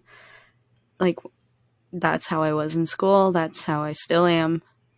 Like, even joining the Twilight community, I wanted to, I was a cosplayer. I wanted to be part of it. I didn't know how to enter because there's already so many amazing Bella cosplayers, Alice, Rosalie, Esme, all the core vampires of Twilight being cosplayed so beautifully. There's so many amazing people. And I'm like, I want to be a part of this, but I don't want to draw attention to myself. So I looked at my books and I'm like, you know what? This character, Bree, she has her own little novella. I can go off of that. I can essentially do what I want within that parameter because I know her story, and I can play with that. That's and amazing. It's reading through Bree's personality, she doesn't talk. She sticks to herself. She is essentially Bella, but if Bella didn't have a choice on where her life went. Wow, yeah. I can see that. Because there are so many parallels between Bree and Bella, like living with a single father, but Bella chooses to. Bree does not. Yeah. And, Bella looks at Bree and says, that's going to be me. What I have to look forward to. Like, that could be me. Yeah. Like, Bella's choosing to become a vampire. Bree did not choose. This is essentially Bella's first look at what a newborn vampire looks like. Yeah. And how they act.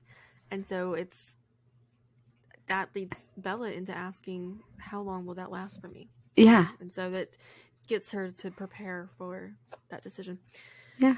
So that's great. That's why I am drawn to Bree, because she's essentially I see a lot of myself in her, and like I saw myself in Bella, but I didn't want to be Bella, so I'm like, I'll go be the tragic child that dies. All right. So we have two questions that are kind of the same, so I'll ask them together. Go for it. One is from Purple's Cool on Instagram. Purple's Cool. And the other one is from the Luna Lily. Oh, hey. Hi. Oh, hey. What up? We know her. Know her. And so Purple's Cool asked, what would have happened if Bree survived? And Lily's question was, if the Volturi had spared Bree, what would have happened to her next? So this can go into like your two different views on what would have happened. So you can talk about... I have so many views. Yeah, so go ahead. So many views on this. I love to play with the alternative timelines of what could have happened with Bree. Mm-hmm. As some of you may know if you follow my Instagram, Shy Bree Tanner, I play into those at least once a month or two out of the year. One of the timelines I did was, what if she was taken in by the Cullens? Which is the fairy tale ending we all would want, but the thing is that she would have that life without Diego. Mm-hmm. So she would be just living. She wouldn't be fully happy. She'd be happy, but she wouldn't be fully happy because Diego's not there. But then again, who's to say she wouldn't find another person that she could be connected with? But it wouldn't be Diego. It wouldn't be Diego. It wouldn't be Diego. So if she lived at the time where Jane got to choose, or like gave her the choice that she could live, she had three options. She could stay with the Cullens, which would be amazing because then Bella would get essentially first-hand information on what it's like to transition from being a newborn into a vegetarian. Mm-hmm. 2, she could see the potential of these vampire police and like understand and like be like, she could have essentially been like an insider of the Volturi, getting information back to the mind reader. Mm-hmm. Like a spy. being like, hey, like she could have been the spy going in. And who knows, she may have liked it. I've got a theory of her going there too. And she would have been BFFs with Jane. Like they would have had a love-hate relationship at the beginning. Or, and probably one of my, besides the Cullens, my favorite, she could have ran off and found Fred. And they could be big brother, little sister, friends till the end of time. I love that idea. Now, ideally, it would have been her and Diego take off after the cave. Oh, that ideally, would have been perfect. Yeah, so that would have been the perfect. That would have been the perfect segue too. But like, we wouldn't have a story then. Yeah, we really wouldn't. But yeah. Or they could have been like one of the other couples. Yeah. As we mentioned before, there's another couple that escaped left pretty early on. And Shelly and I can't remember what the other guy's name is. Steve? Was it Steve? Maybe. Yeah. But they're off having adventures of vampire lifetimes. So, I mean, it wouldn't have. Diego? Like, wouldn't have, like, Bree's story would be very different, obviously. But I still think it would have been an interesting story to see them, like, to see where they could have ended up. Right? Like, taking off and, like, building a life for themselves and being nomads and maybe eventually getting to know some of the other vampires around the world. And like they could have left after they found out about the Volturi and Victoria. Mm-hmm. Yeah. If Diego hadn't have gone back, they could have left. Right. Yeah. I'm gonna write that down. I'm gonna need to play with that too. I am getting ideas. I'm getting so many ideas. So another, around the time that the movie and the book came out, there were interviews that came out, and specifically one that I want to talk about is there's a site called Twilight Series Theories. Ooh. And pretty self-explanatory. They back in the day they talked about some of their Twilight theories, and as the books were coming out and the story wasn't complete, where they thought the story was going to go. So they got the chance to talk to Stephanie about Bree Tanner specifically. And they ask, one of the first things they ask is about the names, how she came up with the name, specifically the name of Diego and Fred. And when it came to Diego, Stephanie said she had a very distinct idea of what Diego's character was going to be. She knew what he's going to look like, what his ethnicity was going to be, that kind of thing. And so the name Diego came pretty easy to her. And one of the comments she made was that she loved the name Diego. It's sexy. I mean, I'm blushing. I was just like, that is so perfect, because I can imagine Diego being very good looking and just a very, like, as we talked about, he's a very good kid, and he's such a good kid. He's such a sweetheart.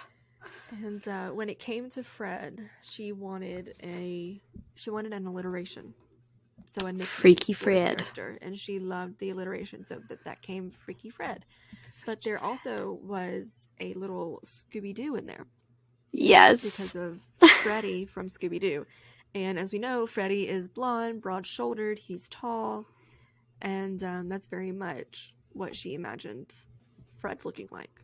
And I thought, that is kind of perfect for one of the biggest guys in the room to have the power to be invisible and to make people turn away from him and be repulsed by looking at him. And so that was, that's when she talked about the names, and she just went on to talk about a little bit more about the character, and specifically Bree and Diego. She says she also talks about their human reactions, and like those human instincts. And she talks about how even though they are vampires, they were humans before, and those human instincts, those human feelings are still there, just being overshadowed by being a newborn and being thirsty all the time and being being in a frenzy. And she kind of compares it to being in like the desert and being so hot and so thirsty that thirst is all you can think about. It overshadows kind of all your other emotions, all your other feelings, and all your other instincts. All you want to do is to quench that thirst, to satisfy that thirst that you're feeling. So I thought it was interesting. It was a little bit of a inside look at what was in her mind when she was developing her vampires. And I just thought it was very cool. So one of the last interviews that I looked at was with Jodelle, and they asked her how she prepared for this role of having, because the character of Bree, it's pretty dark. It's it's a tragic story, and she mentioned that she did read the book, so that was part of her preparation, was she read the book. But she also is so used to horror films. Yes. And yeah, she is. She said, I'm always the scary one or the one being scared. Mm-hmm. And so it was because they mentioned that I get part of the either part of the trailer or by this time they actually watched the movie. One part of the movie, she's supposed to be so afraid, and then Riley gets down and says, "Let's get you something to eat." That kind of thing. Yes. So that's what they were referencing. And she said, I'm always the scary one or the one being scared. So there is no in between. Very much in tune with my background and what she's already done in the past. And so she was very much prepared for this, and it was a very fun role for her to have. And she did she was asked what her favorite memory from set was, and she was able to celebrate her 15th birthday on set. And which I thought was so fitting. That it's so fitting. It was also she was 15, so close to the actual age of Bree. Right? And I was so proud to like see her. Like, she's older than me, obviously. Mm-hmm. But like, I was so happy to see her in Twilight as like a character, because I watch horror movies and I've seen practically everything, like essentially everything that she's been in, I've seen because I watch horror movies, and then I'm like, oh my gosh, it's her. She's in everything I've seen. I've got a list of characters that she's done that I want to cosplay, just because awesome. It's funny to me that just like half of the things she does is horror. Your 31 Days of Halloween should be Bree dressing up. Bree dressing up as her other characters. Bree dressing up as her other characters. Oh my gosh. Yes, that's not. I mean, yes, I have so many ideas for this year. I'm so excited. Yes. And one of the last things that she was asked in this little interview, it was at the premiere, so they were on the red carpet, and they couldn't talk for very long, so it was a very quick interview. One of the last things they asked her was what her favorite scene was to shoot. And she enjoyed the scene where all the newborns come out of the water, and that visual that we get, good. Which really good. Yeah, I mean, good. It's so good. Look at them. Which I love. So that, like, Riley also, is this Ral? Is this Ral? Is he blonde? Is that a blonde? No, he's bald. He's bald. That's definitely not Freaky Fred. That's definitely not Freaky Fred. But I love how Riley and Bree I love this shot. Riley and Bree are the focal point Right? Yeah. Like, Yeah. like it almost looks like but she's on his left, which means like she, you know, right hand man is like someone you trust. Left hand is someone who eventually will backstab you. Which makes sense. Not that Bree backstabs, but she also doesn't trust you. It makes sense because in the end, he knew that Bree was starting to put things together, and Right. so Bree is smarter than she looks. It makes sense that he didn't fully trust her, and he needed her. She's very observant in her corner with Freaky Fred, guys. Very observant. Well, that. Oh my gosh, is that it? Our very no. Oh my gosh. That concludes our very first episode. Do you have any? Bree deserved better. Do you have any last minute thoughts or? I don't. I want to thank you for whoever is. Hold on.